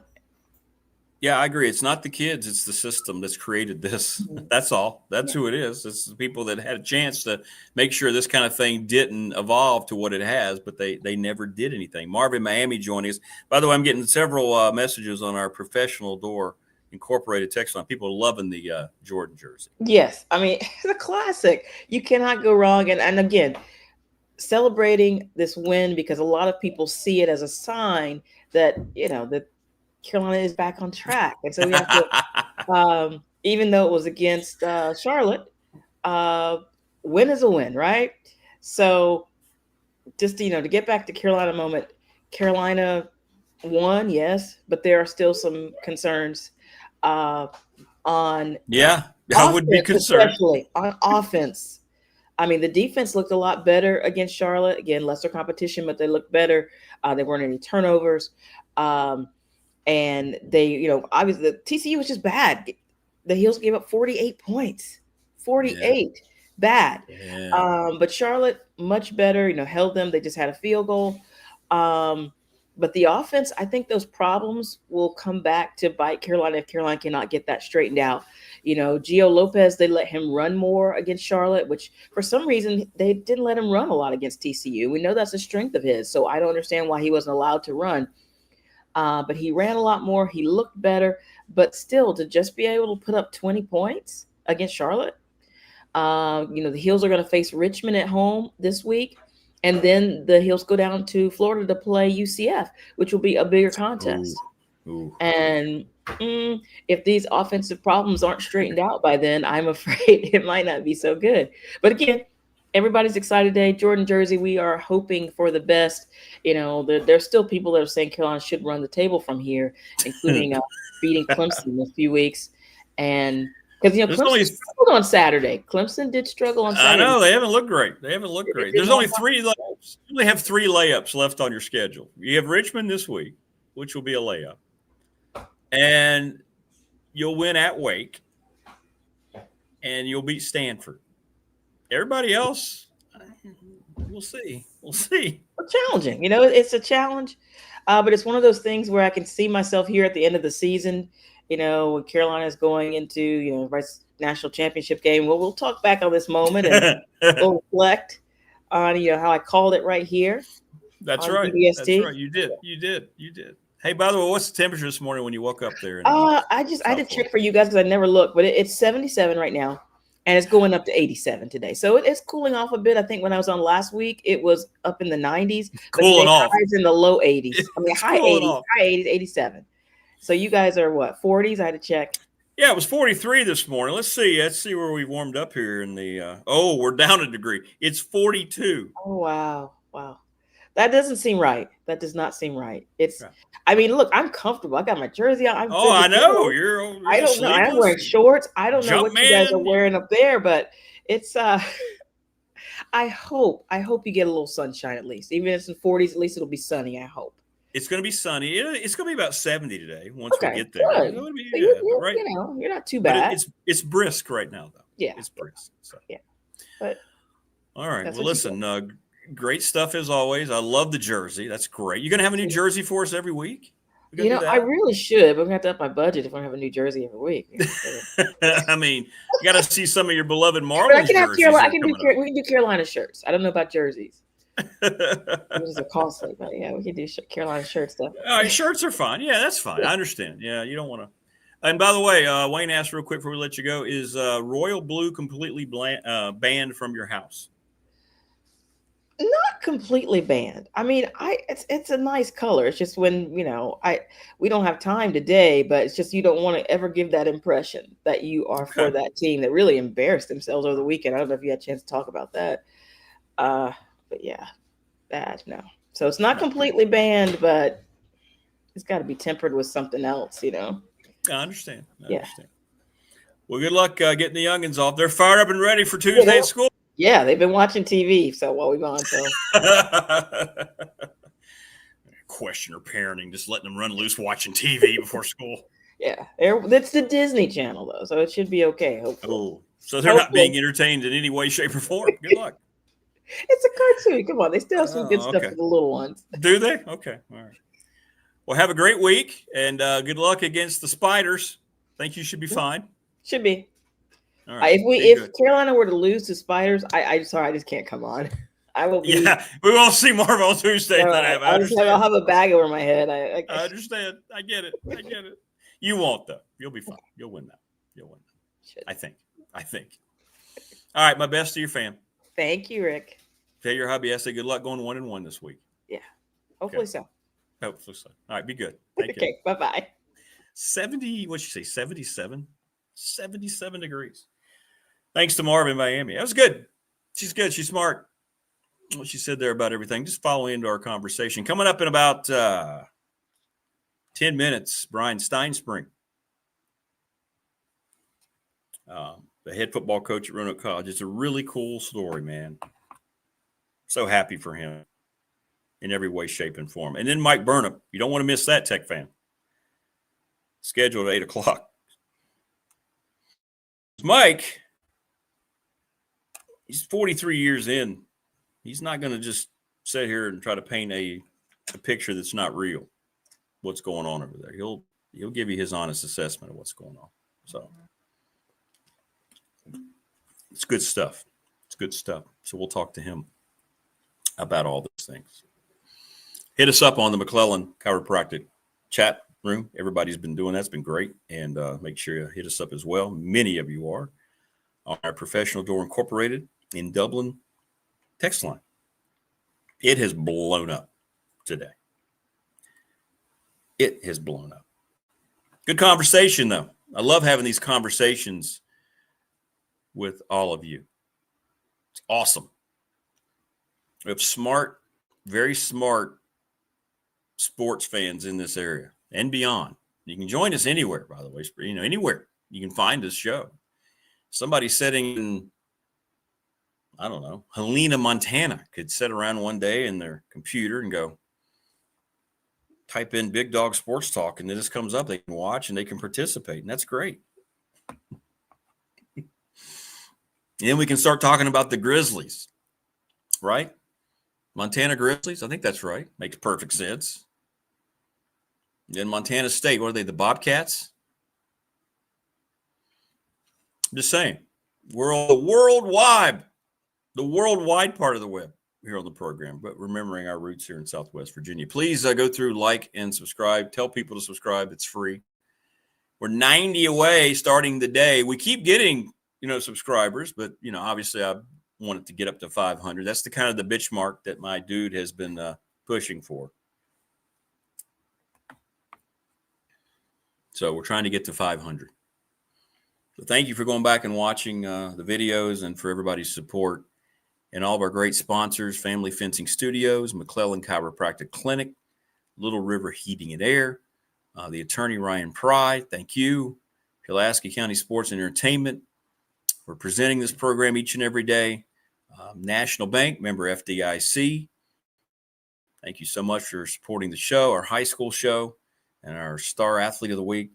And Louise Baker, who's going to be bringing you Mike Burnop's appearance here in just a little bit. Louise is one of the biggest supporters of this show I've ever had, and I can't thank her enough. And Travis Williams and all the folks at Professional Door Incorporated in Dublin who just officially joined us on Monday. I go up there to see Travis, and I just start talking about – we end up talking about football and sports and Coach Hicks, and then you end up – it's an hour later. I guess we should probably get on with our day, but you don't care. It's great. They've been in business 38 years. His dad started it, and he's continued it, and they're great. They're great. And we're so happy to have them sponsoring the show and part of our text line. They're also sponsoring our high school football show. So we got a lot going on here on the show. Week 3 of high school football, we'll have 4th and Goal for you Friday morning at 9. We likely, by the way, not 100%, but probably won't have a Sports and More podcast with David Smith this week. He's in, and I knew this was going to happen because when we started talking about it, this is the week he has meetings and he doesn't get in until very late. So we may not have it. I hate that because we wanted to wrap up week 1 of the NFL. And maybe I'll go on for like half an hour, just myself to do it, to keep it going. I don't know yet. But I might do that, record a half an hour, and we'll go through all the NFL stuff that ended last night with the Vikings rallying behind second year, but he hadn't played because he tore his ACL. J.J. McCarthy looked much more polished and poised than Caleb Williams in year 2. He was terrific. That was a nice win for them. Nice win for them. But any event. So I might do that with Sports and More just so we don't have a void there and run through everything week 1 of the NFL. But, so yeah, I'll keep you posted. If I do that, I'll let you know on our Facebook page. By the way, our Facebook post-game Virginia Tech post, I showed you the graphic yesterday. It has now reached nearly 50,000 people. And that blows me away. If only those people would find the show on YouTube and subscribe, then we'd hit all of our metrics forever. 50,000 people have watched, have looked and interacted with that post. That blows me away. We were at like 46 yesterday. It's still getting out there. Unfortunately, probably because, Tech didn't win the game, but there's hundreds of comments. It's great. It's great. That's what it's all about. That's why it's so much fun. But we'll go over some more stuff in college football. Mike Burnop comes up here in about 35 minutes or so. And I see that he's joining me in the green room right now and joining us back here once again. He is the head football coach at Roanoke College. He's looking dapper this morning, and he should be very, very happy. His name is Bryan Stinespring. Coach, good morning, man, and congratulations. 1-0. It feels pretty good, doesn't it? It certainly does. We're excited. By no means are we satisfied. It was an exhilarating day for me as a football coach, for our players, for this team, for this school, this community. But we got a lot of work to do, Rick. We got a lot of work to do. Well, before we get into the game, Coach, I know we kind of talked about it leading up to it. The feeling, the vibe, the crowd was great. We had people that chimed in here on the show that went to the game, said the atmosphere was outstanding. What did you think of the atmosphere and the support that you had? Phenomenal. Considering there was the potentiality for weather throughout the day, it didn't occur. There was no rain on our parade on Saturday. So, and then obviously being this closely attached to Blacksburg and Virginia Tech, obviously with that game and coming on, so you just didn't. You were wondering what it was going to be like, but our side was packed. The hill was packed. We were moving to get packed again. It was a great turnout. I went over to the stadium early in the morning, like I always do, and I saw the tailgaters already there at 9 o'clock in the morning. I went through a walk through downtown Salem. People were out. It was a vibrant morning there in Salem.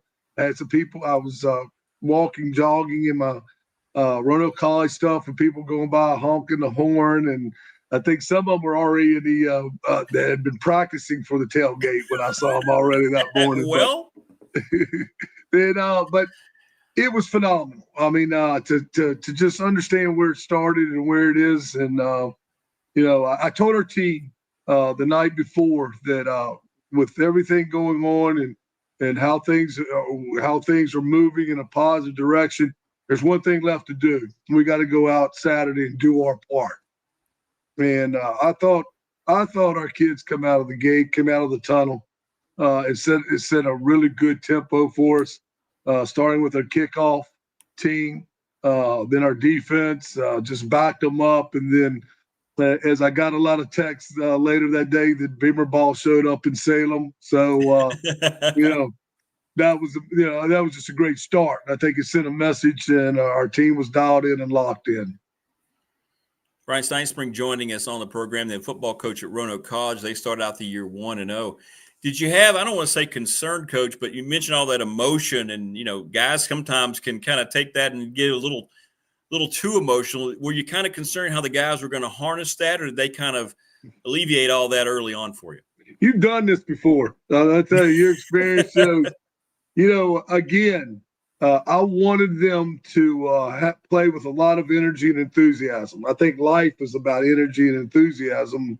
So why wouldn't the game be about that? And but one of the last things I told them the night before, and then again in the morning before we got on the bus, is don't let the moment be bigger than what the plan is. And we got to go execute a plan. We have to go play a football game to the best of our ability.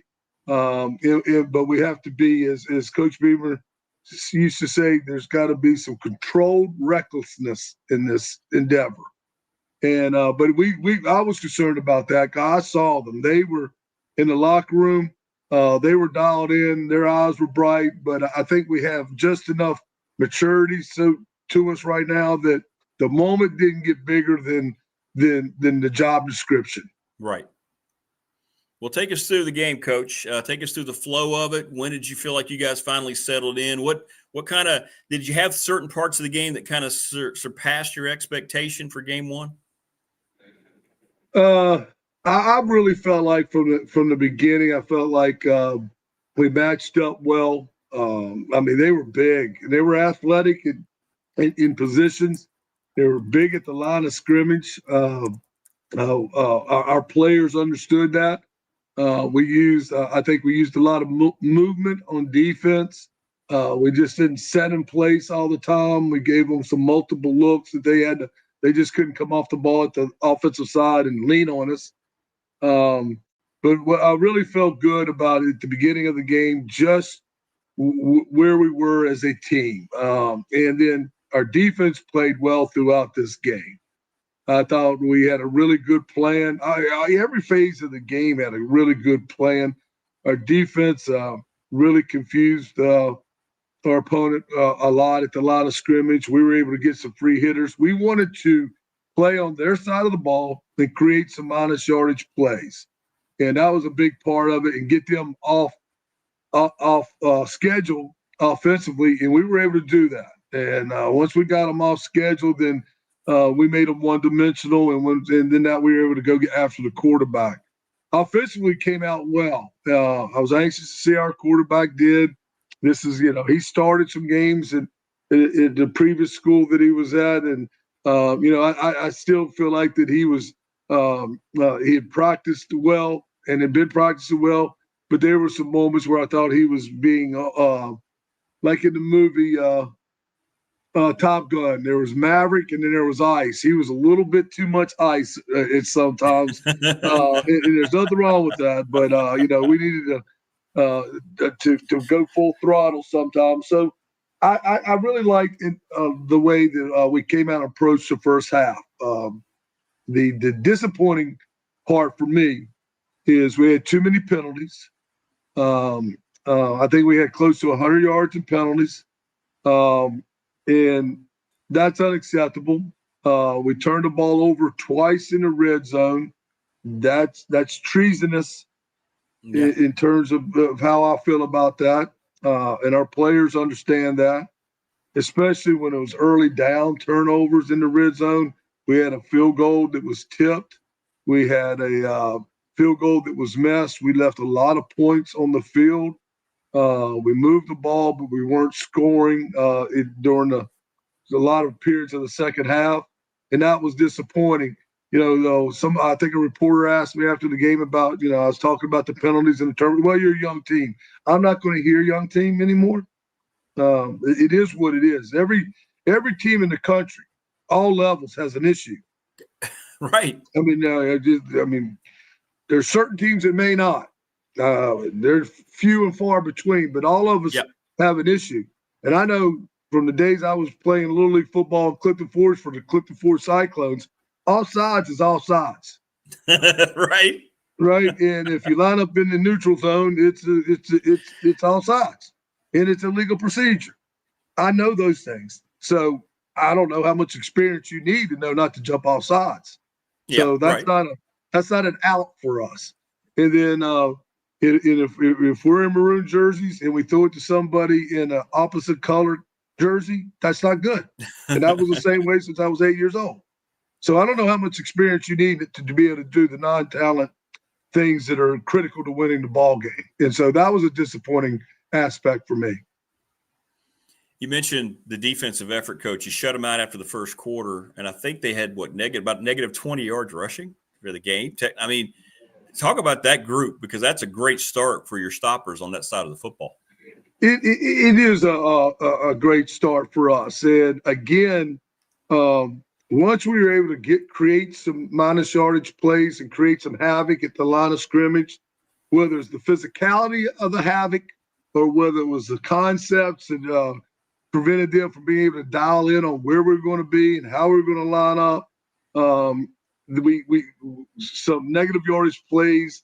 Now we got them in the second and long, and now we were able to go after the quarterback and felt good about being able to do that. That created additional. We stopped the run. They ran the ball well at times, but we had so many negative yardage plays for them that that number, whatever they gained, we took away from them. I'm a little disappointed in some of the runs that they were able to get on us a little bit. I thought we lost the gap a couple times. But for the most part, one of the things you're most concerned about is, especially early in the season, is your ability to tackle. And I thought we tackled aggressively. I thought when we arrived to the football as a group, we arrived in a bad mood. And so that, I think that set a standard. I'm really proud of what they did. The touchdown, we lost contain in the pocket. We let the quarterback get outside. We had a defensive back peek in the backfield. They got behind us. Unacceptable. But that's another part of defense we talked about. We're after the quarterback. We're after the quarterback, but we gotta be able to contain the rush while we're doing it. Especially a guy like the guy we played. I mean, he can move out of the pocket. When he got out of the pocket, he can make some plays. Bryan Stinespring joining us on the program. Head football coach at Roanoke College. You're getting ready to hit the road this weekend. film watch. I know there's a lot of ways you may feel about the game going off the field, right? And things that you've made notes about. How much did that change positively or negatively once you and the staff sat down and went back and watched the film of game one? Well, Rick, that's a great question. What didn't change is we still jumped off sides. And what didn't change is we didn't handle a snap on a second and short. What didn't change is we had some turnovers that wasn't particularly good. So those things really became the primary focus. We have to be appreciably better this coming week. And there's a big jump from game one to game two. They had played a game. I was concerned that they had a game up on us. But we have to eliminate some of the self-inflicted mistakes. I think offensively, we have to get in a better rhythm and be more productive consistently on first down. There were times we were good on the run. On first down, there were times that we were able to pitch and catch it on the first down. But sometimes we got behind the chains, and I don't think that bodes well for anybody, right. Whatever level, NFL, whatever it may be. So we got to do a better job on first down consistently throughout the game. And if we can alleviate some of the things that we did, we're going to be. I told them quite simply yesterday or Sunday, actually, in a team meeting. If we just eliminate some of the self errors, the critical mistakes that we made on our own that had nothing to do with our opponent, then we're already a better team this coming Saturday.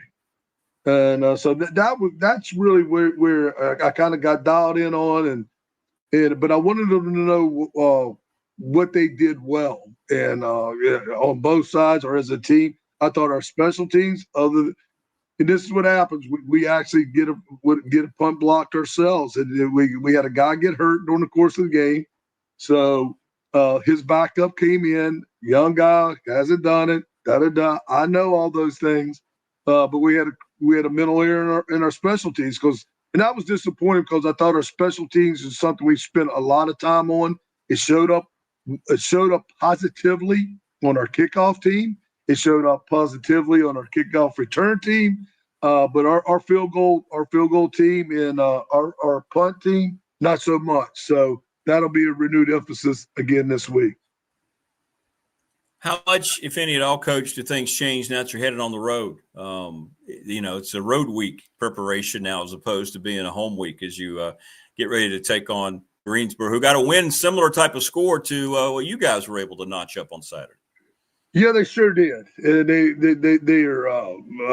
going to be a difficult opponent for us, as all of them are going to be. That's just the way it is. You better buckle up. It's going to be a ride. And so, the fact that again you have a team that hasn't traveled together as a team. We did play road games last year for a reason, to get acclimated to that.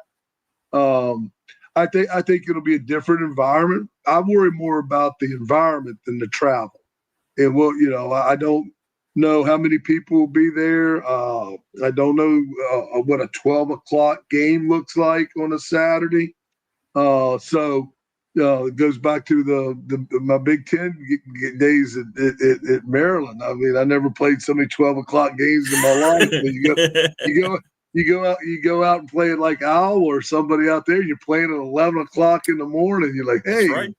But there's some variables that create some consternation. But at the end of the day, you get your team ready to play. Your team has to get itself ready to play. But I've already spoken to them about, there's not going to be a tunnel. There's not going to, we're not going to run through and have close to 7,000 people cheering for you. Right. It's a different part of that. But at the end of the day, like we talked about earlier, you can control what you can control, and we have to be aware of that. But at the end of the day, when the ball's kicked off, we got to go play, and we got to go be us. And that's all I ask them to do. If they'll just be us, then us is good enough. And so, and they understand what our us looks like. It's very, very descriptive. It's been drilled in. So we just got to go be us. And in this day and age, there's a lot of distractions. And but for us, I think we've been dialed in. We'll see how that goes this week. I'm anxious to see how that goes. Was there a moment after it was over, Coach, you were able to kind of sit down, have a little bit of time to yourself and just, take it all in, winning that first official game like that? Were you able to just take a deep breath and go, wow, all right, we're on our way now. This is what it was supposed to feel like. Yes. I made a point. Again, Coach Beamer once told us that when winning becomes a relief and losing becomes devastating, you start to burn yourself out in this game. Well, I promise you this, I took that to heart. I celebrate the victories.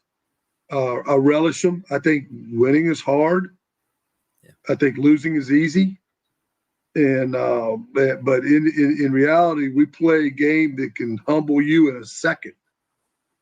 And but I did take time and sat back and got my moment. I actually went on the bus before they got dressed and sat down, and while they were getting dressed to go back to college and had my moment. And, Rick, and I mean this. I tried to address the team after the game, and it caught me. Yeah. And if you heard any of my post-game interviews, I've been blessed to be around some great football coaches. And I was talking to Bud Foster yesterday. He called and just one of many that I've been fortunate to be around. And we talked about our staff and different staffs and things like that. But I've been around a lot of really great coaches. I've been around some really great players, good players, great teams. And so been fortunate to be a part of a lot of wins. Yeah, and, certainly. But, yeah, I went to address the team and tell them how thankful I was for them. And I had a tough time getting it out. And didn't see that one coming. So it matters. At the end of the day, it matters. It matters to this team. What they do and how they do it matters to them. And that is probably the most rewarding thing to me is you have a group like we had 50 some odd guys from last year's team. Okay. Then you bring in about 35 freshmen. And then you bring in, along with that, about 14 transfers. Now you got 18 days. That's right. Okay. We don't have this exasperated preseason. It's get down to work, get busy, and go play. And now you got to bring 3 different elements into play here and bring them all together. And then at nighttime, that's in my idle moments of convalescence. I had to continue to work on how we bring this group in an immediate time to be singularly focused on being the best version of ourselves that we can be. I broke out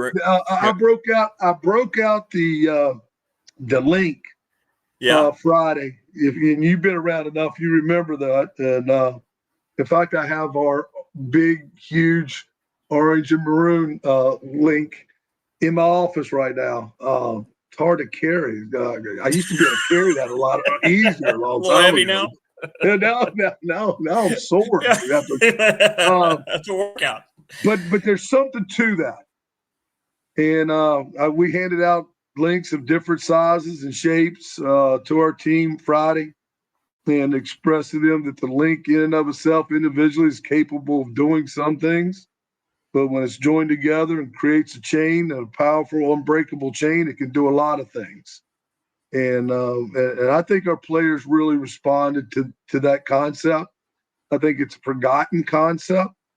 That an individual link is a wonderful entity in and of itself. They all come in different sizes, shapes, colors.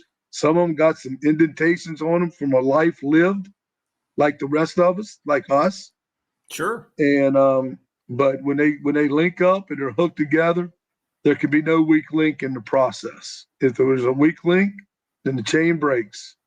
and we can't break the chain. And I think our players really resonated well with that. I think that concept resonated well with them. No, I think it's the perfect metaphor for being a football coach, and it does remind because they can see it visually. That's why I love the link. You know, I've always liked it when because it's there. They see that it's together. It kind of reminds them they need to stay together, right? That's Absolutely what it's about. Yeah. I mean, this was a team win. Our defense showed out, but our offensive special teams were able to change the field, get some big plays out of that as well. Offensively, we came out and we were able to move the ball and acquire points. We didn't play as well in the second half for aforementioned reasons, but however you look at it, when you to be able to win a ball game is a complete team effort. And I got to take this moment, Rick. I got a great staff. It took me forever to put it together, but it needed to be that way. The pieces of this puzzle needed to fit what we were trying to do here. We speak the same language. I think our players are constantly reinforced. It doesn't just have to come from me. It comes from everyone. But they're phenomenal. I got some terrific coaches, but I got some terrific people. Well, and that kind of just fits in with who you are, right? Everybody, and I always tell everybody, as great as a coach as Bryan Stinespring has been, is wherever he's been, he's 10 times a better person. That's what you look for in your staff, right? And that's what you've got. That's That's exactly right. I think our players. I've often said, you've heard me say this, Rick. Players don't care how much you know till they know how much you care. Right. And if you don't get that concept done, it doesn't really matter. It'll be okay when it's good. When adversity hits, everybody's looking for a foxhole, right? And that's right. So I think our team respects who our coaches are. I know our coaches respect who our team is.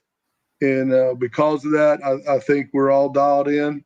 But like I said, it took me forever.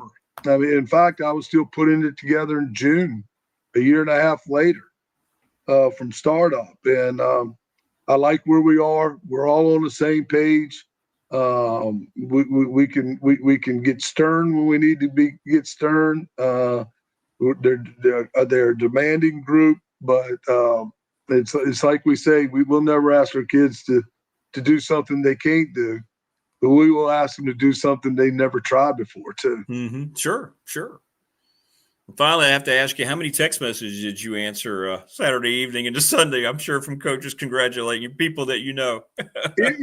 You come in after a game like that, and your phone's already full, right? You're like, oh, boy. And you just don't get to it. And or you try to. There's other things. And my daughters were at the game, and we wanted to spend time with them because they've, your children as a football coach, sometimes if you're not careful, they're the ones that if you're not careful, those are the ones that you're dealing with 100 kids every year or 120, and sometimes you're not careful. They don't get the attention that they certainly deserve. So they were there. We were able to spend some quality time together, and they enjoy the moment as well. So, Rick, it was just but the phone calls and the texts, and like I said, Coach Bud and I talked yesterday. I got a message from another coach in another league that I coached with before. He had texted me, Beamer Ball in Salem, things like that. It meant a lot. Billy Height, Elmo, all the staff back in Blacksburg. Yeah. It just a lot of people. It was really great to hear from everybody.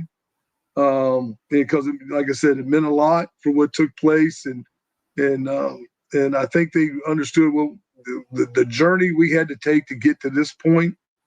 Has been quite the journey. I got 2 books. I got books that I've just noted everything all the way through here, and it's really quite a story. It's an unfinished story. I tell our team all the time, we got miles to go before we sleep.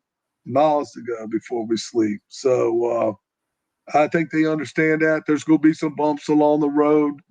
That's part of it. But as long as we keep as long as we keep striving to be the best version of ourselves that we can be on and off the field, then we're headed in the right direction.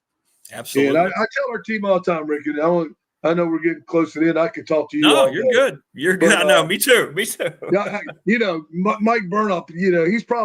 He's got a buffet breakfast somewhere he's got to get to here in a little bit. No question. I know he's up next, and he'll start getting angry on you here in a little bit. But I just think that where we are is significant. But I'm more excited about where I think we can get to. I tell our team all the time. Right now, we're a pretty good team. We're going to be a good team, and there will come a moment in time where I'll refer to us as a really good team. And right now, time is the only factor on that. Well, and you get to take, hopefully, that next step this weekend. Like you said, formidable That's foe on the road. Yeah, that's the plan. Come back 2-0, and then you enjoy it for the moment, and you get back, like you said, the change got to continue the next week. So it'll be great. I'm happy as heck for you, Coach. I was thinking about you all day Saturday. Then when I was keeping up with the game and seeing the score, I'm like, he's got this one, and I know that you had to just be feeling so great. So I'm very happy for you. Yeah, and good luck going 2-0 this weekend. Thank you so much, Rick. Appreciate you having us on, and as always, great to talk to you. Give Mike my best. Great guy, great at what he does. He is. And tell him to come see me sometime when he's not busy. I will. I'll tell him when he joins us here. I will. I'll tell him. I'll let him know. Great to see you, Rick. Thank you for everything. You too, brother. All right, have a great week of practice. All right, good luck this weekend, Coach. Bye-bye. Thanks, man. There you go. That's Bryan Stinespring. How about that? Head football coach at Roanoke College. So happy for him. And I tell you what, that at some point, when he's done and he's got that program at a certain level, doesn't it sound like a great book, the building of that program? He says he's got all these notes. Just saying. And by the way, I concur. I've gotten like 2 or 3 people. Jeremy Haymore, your book's getting a lot of love, man. People love the book. Hang on. Let me grab it. There you go. Had like 3 or 4 people chime in. There you go. We had Jeremy on right here. We're going to have him back on. Bandana Express. I can't wait to read it. It's going to be a lot of fun. So thank you, Jeremy. Thanks for the autographed copy, by the way, with my bookmark. It's great. Just wanted to pass that along. You're getting a lot of love. And you should. You should. Because it's good. It's good. Mike Burnop's going to join us here momentarily. Thanks to Bryan Stinespring, Marva in Miami. We'll thank Family Fencing for sponsoring our studios here in Reiner. They have a no-dig installation system, no mess. Locally owned. Finance options are available. Free quotes. Give them a call, 540-200-8294. FamilyFencingNRV.com. Aluminum, vinyl, wood, chain link, residential, commercial, agricultural, doesn't matter. They'll take care of it for you. Great people. Jason Green, great people. Just great people. So thank you so much. Mark Hunley, McClellan Chiropractic. They sponsor our chat room. It's been going absolutely bonkers today. Go see Mark. And if you need your back popped, they'll do it right. They will do it right. I was blown away by the technology over there. Yeah. Not from that world. So when I get educated, I was very, very impressed. Very impressed. Thanks to Pulaski County Sports Entertainment for sponsoring this program, presenting this program.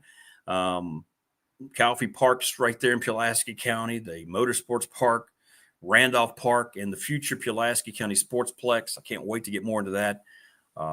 Pulaski County is creating opportunities and experiences for its residents while establishing itself as one of the best premier destinations for sports and entertainment. You're going to have a whole lot of things coming here to host their events because of what they're doing up there. Jonathan Sweet Company.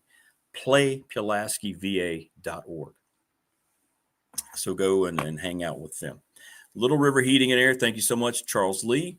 It's 42 degrees this morning, so make sure your heating units, if you don't need new units, let them come by and check them. Make sure you're updated and ready to go, because if you lose them, I lost mine in February last year with the lightning strike. You got to find somebody like Little River Heating and Air, and they will take care of you like nobody else. And thanks again to National Bank member FDIC, Larry Ramsey and Company, been with them for 35 years, sponsoring this program. Also on our high school football show, also for our Athlete of the Week. Really appreciate their support. Wouldn't be able to do it without you. Ryan Pry, the attorney, thank you so much. 701 West Main Street in Radford. Our fan question of the week has already got 70 responses this week. People going crazy about the predictions on the score. And Professional Door Incorporated, residential and commercial garage doors, family owned and operated for 38 years. Go see them, Route 100 up in Dublin, right across from the New River Community College. Second generation owner, Travis Williams, from his dad, who 38 years in business, folks. You don't stay in business locally 38 years unless you're doing something right. And we appreciate them sponsoring this program. It means so much.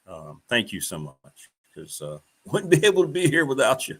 So thank you so much for your help and your assistance in this endeavor as we motor along. Joining us now on the program, speaking of one of those supporters, and there he is, 43 years as one of the voices in the Virginia Tech broadcast booth. His name is Mike Burnop, and he is brought to you in large part with the help of the Louise Baker team, Long and Foster Realtors, 540-320-0382, nrvhomes.com. Good morning, Michael. How are you? I am good, Rick. The sun came up, and it's a beautiful day.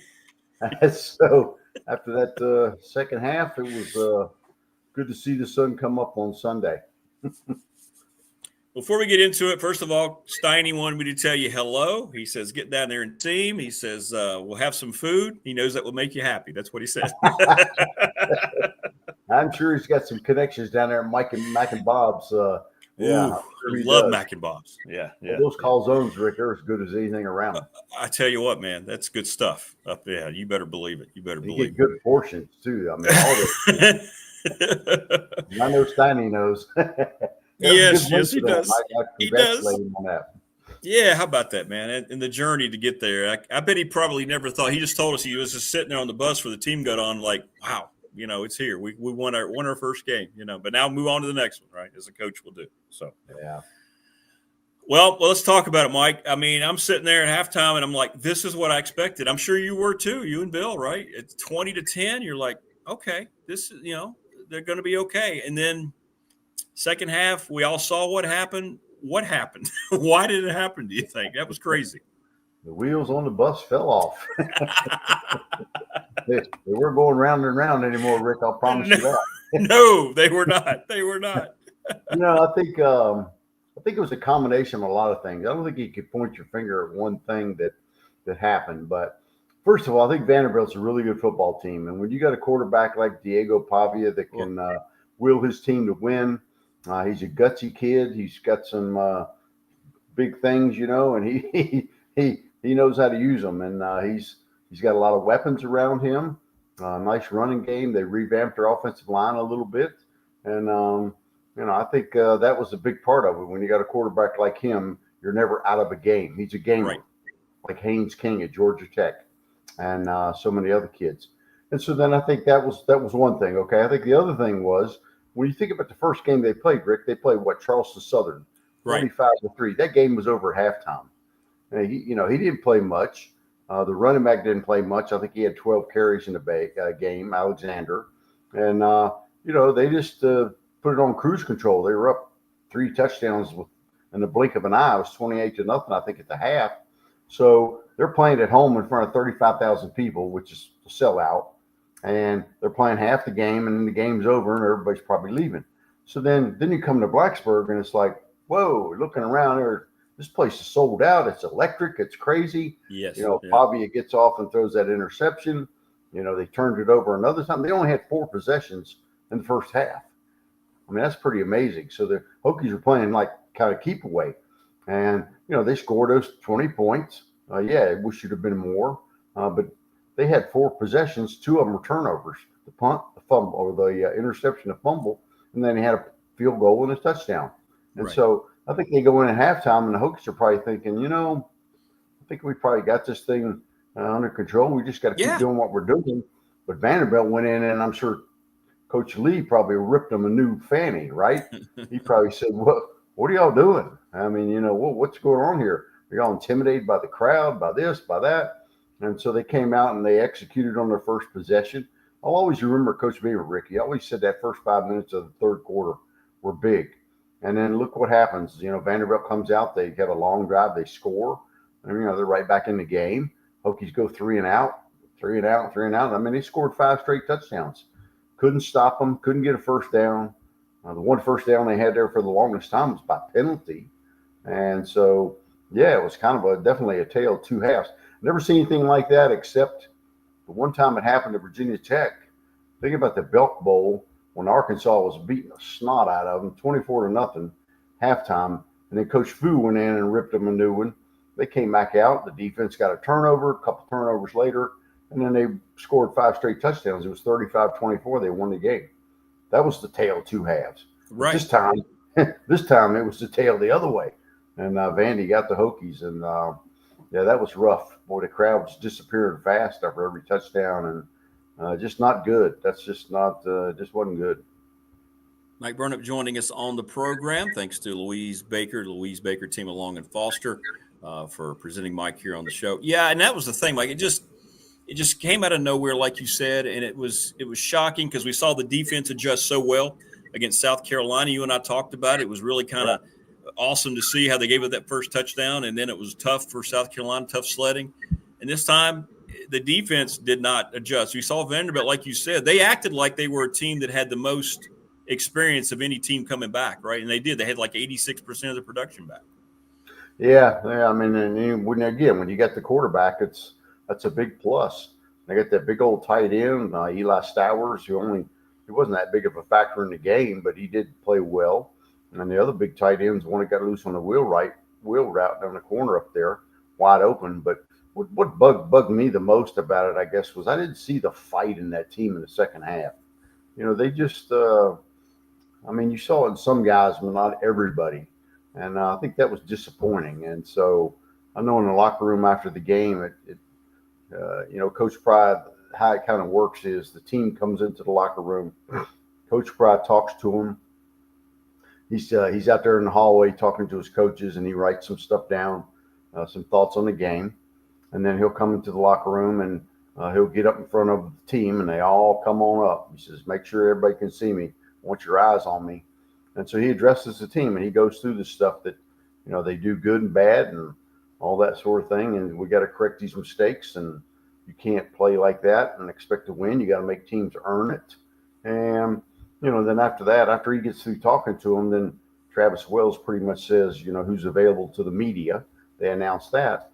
What was good after this game, Rick, was that Kelvin Gilliam, he's one of the leaders of the team. Defensive lineman, fiery guy, from Highland Springs in Richmond. He was a Springer at Lauren Johnson up there.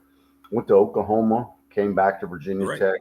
Yeah, and he addressed the team, and he got after it, man. He told them, man, I didn't see you guys wanting it bad enough, and you need to go look in the mirror and make sure that you're on the same page, and make sure you ask yourself, what can I do better to make this team win? I didn't come here to lose.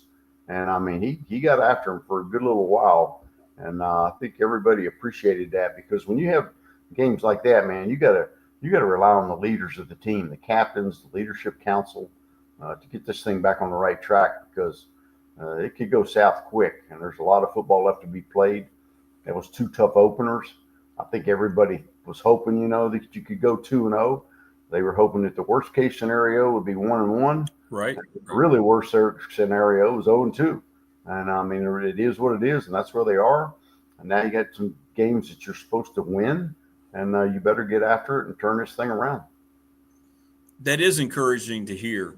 Gilliam did that because he recognized what you said, right? You were seeing it, you were calling it, realizing that the fight wasn't there. So he's there watching, and he understands what's going on the sideline. So he has more of a interpersonal relationship with that. So that is good. And that sounds like the way you're describing him, Mike, that's a guy whose message will get across to his teammates. Oh, you don't want to see him in a foxhole. You better have him with you, because he's a big dude, about 300 pounds, and he's got a big personality and a big voice. And when he speaks, you listen. And I know some of those guys were maybe a little bit shell shocked a little bit about it, but you know, what aggravates me is, in this day and time, obviously it's a different world we're living in, right? Yeah. But these coaches can only do so much, but the players have got to do the rest. I mean, they're getting paid. You know, you're getting paid to play the game. Get your head out of your fannies and play the game. Do what you're supposed to do. Don't be sitting there, can't deal with adversity. Well, I'm getting my paycheck anyway, and I don't know that that's going on, but I'm just saying, I'm sure there's probably teams and guys on teams that are like that. Oh, I'm not getting No a play question. this. Yeah, I mean, it's just a different world that we're living in, and coaches only can do so much. The players have got to take responsibility and get out there and do their jobs. Amen. I couldn't agree more. And I see it. I think we've seen it already in the first 2 Saturdays, and I hear about it even at our level at Radford. I mean, I think that's a major problem, and it may even take away some of the coaches' effectiveness in a way, because these aren't performance contracts. They should be, in my opinion, but they're not. And you're right. At the end of the day, what's it mean to certain guys? Well, that's a question that has to be answered, and there's no really way of knowing other than performance. Yeah, I mean, in a regular world out there, if you don't do your job, you get fired, right? Yeah, I mean, right. That happens. But you can bench somebody, but they're still going to get paid. So yeah, it's just a crazy world we're living in, and I think that's why you've seen so many of these good coaches get out. They don't want to deal with it, and it's a tough road to hoe, so to speak. And I don't know where it'll ever end until they get some guardrails up, until they get maybe some collective bargaining or whatever they need to do. Yeah. Mike Burnop joining us on the program. Of course, his appearance made possible by the Louise Baker team, Long and Foster Realtors. All right, so we know the presser is today. There's already been a lot of noise. There's going to be more noise. I'm sure Coach probably asked about it. How tough is it for him, Mike, just to channel all that out now? Old Dominion's coming in, like you mentioned, a game they're supposed to win, to get these guys focused on the task at hand, and that's trying to get your season back on track. Well, yeah, I mean, it is. I mean, he told the team after the game, too. He said, you got to ignore the noise. It's going to be out there, and it's hard because everybody's got their cell phones, the social media. It's going to be out there, and you can't avoid it, but you got to try to do the best you can and just ignore it because there's people out there that are upset. They're mad. That was a great atmosphere for that game the other night, and played great for a half, but couldn't finish it out. It's a 4-quarter game, and they didn't play 4 quarters. And so he told the team the same way, man, you guys ignore it. And, the only ones that know how good we can be are the guys in this locker room. And so, yeah, you got to just put that thing behind you, turn the page, and get ready to play. The crazy thing is, Rick, when you think about it, you got 12 opportunities, right? That's all you're guaranteed. Yeah. And now 2 of them are down, right? So, I mean, you got to turn the ship around pretty quick. And they've been 0-2 before and had some great years, but I don't know if this team's got as much talent as those other 2 did when they lost to USC and then came back and lost to Boise or lost to JMU that one time, and then or it was Boise State, maybe JMU, and then they lost to USC, and what was the other one? Boston College, maybe. Yeah, I think so. No, it's Boston College in Cincinnati. Cincinnati, 1995. Yeah, and then Boise State and JMU. They went 0-2 and then won 10 games both years. But I'm not sure this team's made of that. They certainly could win. I mean, there's some games here that I don't know how good NC State is. I mean, that game with UVA was a shootout. I know, yeah, crazy. And you don't know how good at the end of the year. How good is Miami and Florida going to be? Are they going to get banged up, dinged up? And look at South Florida. I mean, they got Miami this week. Talk about a tough schedule. 3 ranked teams in a row. And they're 2-0. Man, I tell you what, that's been the surprise of the year.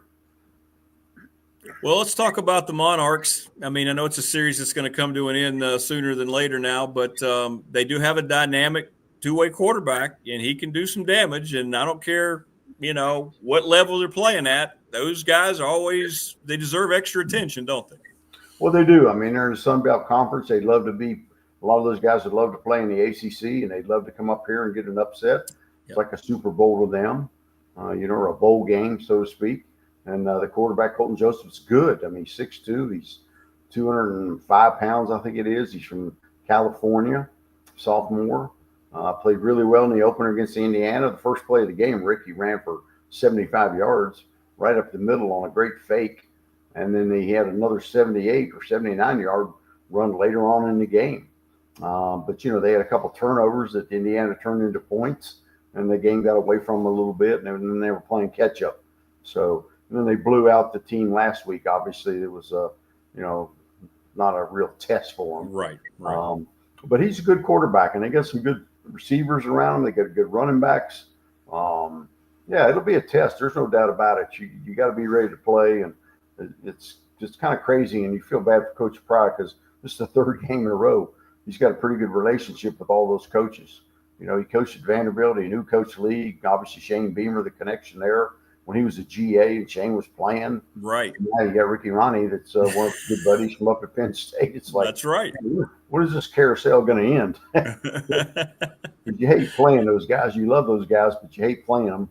And you'll be friends with them after, but not during. Do you give Old Dominion a little more, I guess I won't say credit, but give them a little bit more attention because, like you mentioned, they opened at Indiana. They went to a Big Ten stadium. Now, it doesn't have the atmosphere of Lane Stadium on a Saturday night, but they've been there a little bit. They've already been on the road, went halfway across the country, played well. Didn't play well enough to win, but played well. So this is a little different than maybe them fattening up on a couple of lower-level teams, and then Virginia Tech's their first big opponent, if you will. Yeah. I mean, I think they'll be ready to play. Ricky has been up here before and had teams up here that are good, and I think they'll be ready to rock and roll. I mean, I think when you got a quarterback that's dynamic like Joseph is, that he can keep you in the game. I mean, Ricky's in his 5th year, and they got some nice players on the team.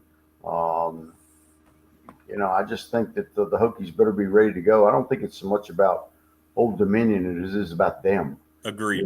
You got to get yourself right, and you got to get this team right, and show them what you're all about, what you have, what your identity is, and try to establish that run. It's going to be difficult too because Hokies got banged up in that game. I mean, they got 2 offensive linemen that were out. Don't know how long they might be out. I guess we'll get the update today. But Brody Meadows has been out, and Muskrat's been out. Those were the 2 main backups, and they haven't been ready to play yet. And so, you lose Cunningham, you lose Johnny Garrett, and boy, it makes it tough. That's when Clark Lee, I mean, they decided to put the pressure on the second half on drones. Yeah. They blitzed all the time. And, Kyron's got to understand that, get rid of the football, find the hot receivers, take a chance on those one-on-ones on the outside because if they're blitzing, they got man coverage out there, and you got some receivers that can get some separation. And I thought it was great to see Tucker Holloway get out there and get a little bit of playing time on the offense. Caught a couple of nice big catches for you. And so, they just got to continue to work and try to establish that run and just protect their home field. It just gets so disturbing that they continue to lose home games when you got that kind of atmosphere. And you got another night game. They lost 2 games last year at home, 2 games the year before at home. I mean, this place used to be one of the most difficult to ever play in. Yeah, right. Now you got a great entrance, but your home field advantage is like disappeared. Seems right. Like.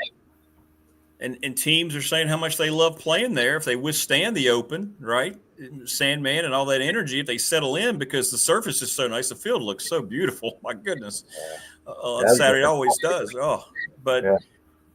And you mentioned that, what you just said, that's what I try to remind you. They complain about the running game, they complain about drones, but it's the offensive line, right? If it's not performing well, how does everything else work? And the answer is, you've done this so long, football's been your life. It doesn't work if the offensive line's not doing what they're supposed to be doing. Yeah. And, those 5 guys played all 75 plays against South Carolina. And there wasn't a lot of subbing going on the other day until people get hurt. Well, I think Cunningham came out after the first 3 series or something, came back in and tried to play, limped to the locker room at halftime. And Johnny Garrett goes down. You got Aiden Lynch out there that's trying to play. And, he's just a young kid. And so they don't have a lot of depth at the offensive line. Like, the defensive line played 12 guys against South Carolina, played another 10 or 12 the other day against Vanderbilt. And they invested in the defensive line. But for whatever reason, the offensive line doesn't have the depth. And, when you get guys banged up and you're not real deep, that's a problem. And so other guys are either going to have to step up and get well, or they're going to have to give some other guys a chance to see if they can play and go in there and see what happens. And it just puts more pressure on drones, puts more pressure on the running game. Right. If they shut down the run and make you be one-dimensional and make you throw the ball, then that's when they can come after you. Yeah, this feels like a game they really need to jump out get a couple scores like early, right? To kind of just say, okay, now we can try to, continue to build some momentum, right? Don't mess around and fall behind early or anything like that. Get a 2 touchdown lead and just kind of let things start to mend a little bit. Well, yeah, you say that, and then you look what happened the other day. They had a 2-score lead. Yeah. Touchdowns, but they were up 20-10. So you got to play 4 quarters. I mean, that's a great lesson to learn. It's a hard lesson to learn when you give up 34 straight points and you get blistered in the second half. But, life ain't easy either, as you know. It's up and down, and they're going to be dealing with adversity, and they need to deal with adversity because I'm sure they're going to face it in this game against Old Dominion coming up. Well, Mike, listen, as always, we appreciate your time. Can't wait to hear on the call. And I just got to share this with you. I'm getting all these folks on our professional Door Incorporated text line tell me please tell Mike how much we've valued him over the many years listening to him on the radio network. He's always very honest about it. They know they can count on you to bring it. And I just wanted to pass that along to you. I've gotten like a dozen texts here as you've been on, and I wanted to share that with you. So that's pretty That's good to hear. But, it's just like those guys. I'm sure over the years they've been in business all those years, and they've done a great job, right? So if they got guys that aren't performing, what do? They find somebody else, right? That's right. Hello, college football. Right. Like, you're not getting the job done, dude. We're gonna find somebody else. But yeah, they just need some parameters, and so yeah, we appreciate all those guys have done, and appreciate Louise Baker. I mean, absolutely. Louise knows houses like bear knows aspirin, man. She's got the connections, the inventory, the lenders, the interest rates. I mean, she's got it all down pat. So she does. Definitely use her if you got some real estate needs coming up. And she's just a great human being, just a great person. Yeah. So just the best. Yeah, can't use enough adjectives to properly describe Louise, and you as well, Mike. And I know it's been a tough week, I know already, but you guys will get through it, and we're looking forward to tuning in on Saturday for Old Dominion in Lane Stadium. So, yep, should be fun, and hopefully it'll be a great crowd. I know. I mean, it's going to be hard to sell this one out after last week, but another night game, it'll be good atmosphere, and the Hokies need to do the job on the field. I mean, they got everything else going for them, but go out there and perform. Do what you're supposed to do. Tech Talk Live Thursday, is that right? Yep, Thursday night, and I'm not sure who Coach will bring.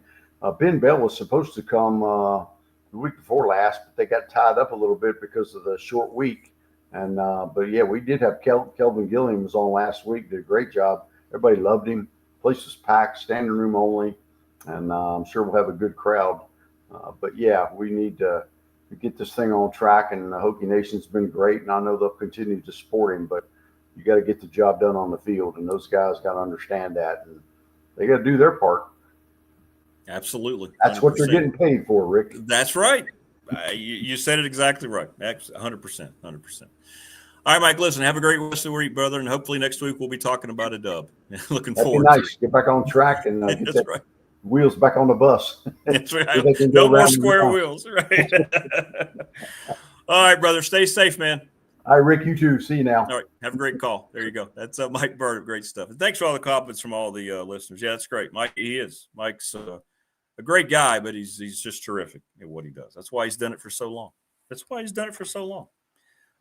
But he always is honest about everything, and that's why it's so great to get his take on it. And you know what? I agree so much with what he said, and it's the way you have to look at it now. These are employees. They're getting paid. You can't come out and just say, I'm getting a check. You have to be invested in what you're doing out there. And if you're not, it shows up pretty quickly. And you can watch some of these games now. You can watch, some games even not involving tech. You watch games that are being played and you go, okay, well, it's pretty clear what he's doing there. It has nothing to do with the program or nothing to do with what the kind of job he's supposed to be doing. It shows up. And it's tough to have as much sympathy because these are they are getting paid. They're employees. That's why there needs to be contracts. That'll be a subject for another day, but that's why these things need to be structured contractually. Incentive clauses, just like in the pro leagues, certain amount of wins, like coaches have. I mean, all these things, if you want to be treated like a pro going forward with the way this is going to go, since there's not going to apparently be any real rules or regulations put forth by the people who are supposed to make those decisions. Okay, here's your contract. We told you what we would give you. You're going to get it, but you have to meet this criteria. And if they say no, then I don't know what to tell you. I mean, but you can't have it both ways, I don't think. I don't think you can have it both ways. But in my opinion, we'll see. Hey, there he is. There's that guy. See right here, ladies and gentlemen, when I do get up, see this guy? That's Balboa Creed. Balboa Creed is my guy. He's a rescue kitty. Yeah, he's wanting to talk on the microphone. He was thrown to the side of the road with his brothers and sisters about 6 years ago when I was actually still jogging, and I found the remaining, what was left of his brothers and sisters. I won't go into detail. And this guy right here came walking out of the bag. See that guy? Oh, look, vicious. He's vicious. But that guy came walking out of the bag, and I stuck him in my shorts pocket, and I've had him ever since. So there you go. Not very happy right now because he wants out. But that's Balboa Creed making yet another appearance here in the program. Yes, Rocky Balboa, Apollo Creed. Yes. Balboa Creed. That's my guy right there. You know that viciousness that he had right there, that's what we need.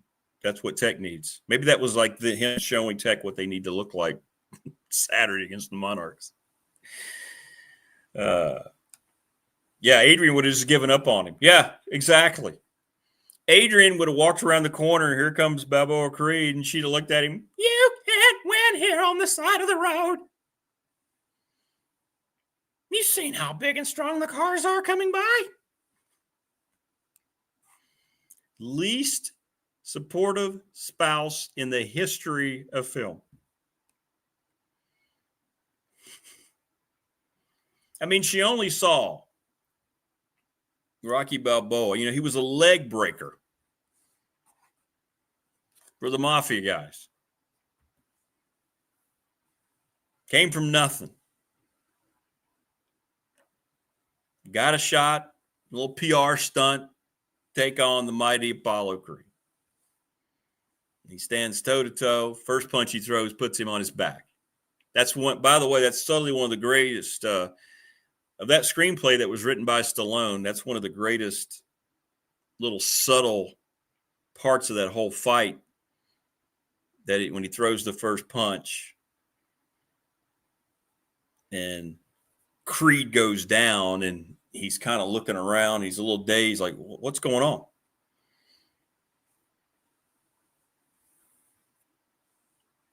He doesn't know it's a show. He thinks it's a damn fight. Remember that? How cool was that? I got chills just now. Anyway, he wanted to go the distance. Winning wasn't ever part of his acumen, and he did. He went the distance. And then he won the title in the second fight. I remember the second fight. Remember the movie Moonraker? James Bond movie? My brother and I went. I had seen Rocky 2 already, and my brother really wanted to see Moonraker, so we went. We were dropped off, and I remember I snuck out of Moonraker to go watch the rest of Rocky 2. I wanted to watch it again.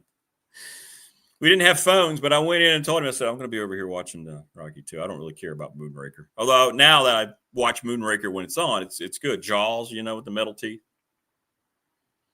Love you too, Louise. Thank you. Yeah, that's the one with Jaws, Moonraker.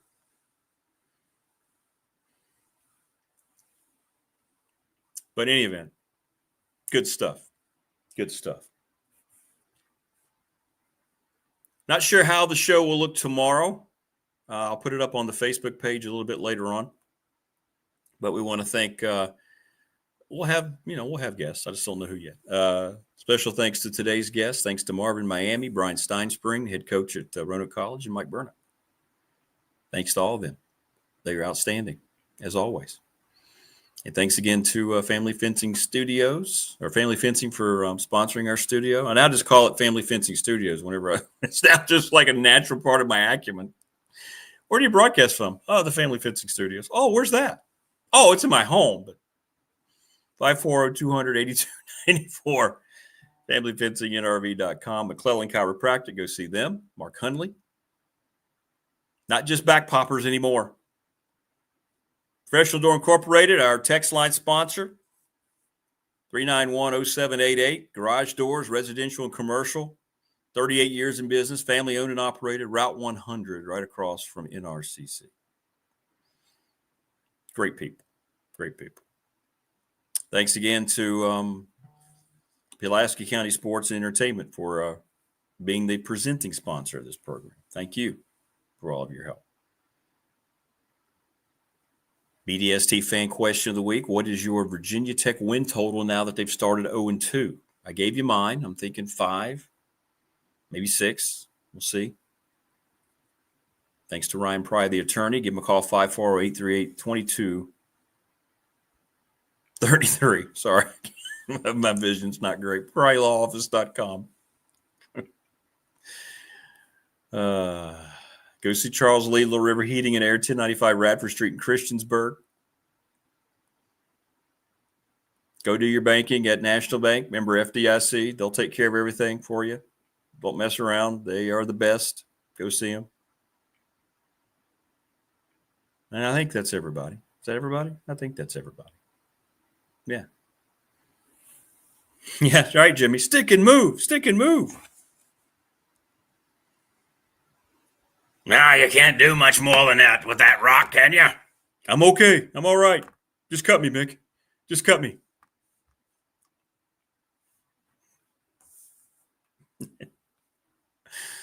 Sorry, I'm now going back to Rocky. Rocky 1 is a great movie. It's the reason it won the the Academy Awards. When that used to matter, the Academy Awards, when it was actually voted on because of quality and content as opposed to politics. That movie won for a reason. That Sylvester Stallone wrote that screenplay in a very short amount of time, based on a true thing that had happened with heavyweight champion offering an opportunity at some local guy. But he wrote it, made it into himself. And it was because of the casting of himself, obviously, and Carl Weathers, the late Carl Weathers, God rest his soul. I don't think there was ever anything Carl Weathers was in that I didn't like. And he made Apollo Creed's character. He made the Rocky movies because of that character. He was the absolute 100% perfect antagonist for that character, Rocky Balboa. You can't even now that you look at it, you can't even overstate how well cast that movie was, except for Adrian. I have nothing personal against Talia Shire at all, but maybe they could have done a little something different there. Right. And the reason that movie works is because of the rest of it too. It's not just the main characters. It's the other people. Burt Young is Paulie. Mick, Burgess Meredith. Just perfect. Tony. He didn't have a large role, but Tony, played by Tony Burton. He was the guy who looked at Apollo as he's, getting his gloves tightened up. He doesn't know it's a show. Now, listen, you need to end this now. Don't let him. He wouldn't listen. Had to knock him out. Had to knock him out. But didn't have a large cast of characters, but boy, the ones they put out there, wow.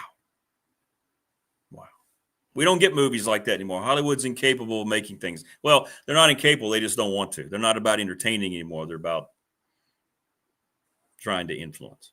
But I guess they always kind of have been in a certain way, but now it's just ridiculous. But we won't get movies like Rocky ever again, or at least for a long time. All right. Thanks to everybody again, all of our guests. Thanks to all our sponsors, and thank you. Please go in, watch, like, and share. And subscribe. Tell everybody it's free. We've got to get that thing up. We're 90 away from 500. Let's get to 500. Let's show them we can do it. Let's all go on a 500 campaign. Tomorrow, the Hump Day Wednesday edition. We'll be here for it. Hope you are as well. Enjoy the rest of your day, everybody, and we'll see you tomorrow. Be good. Be proud.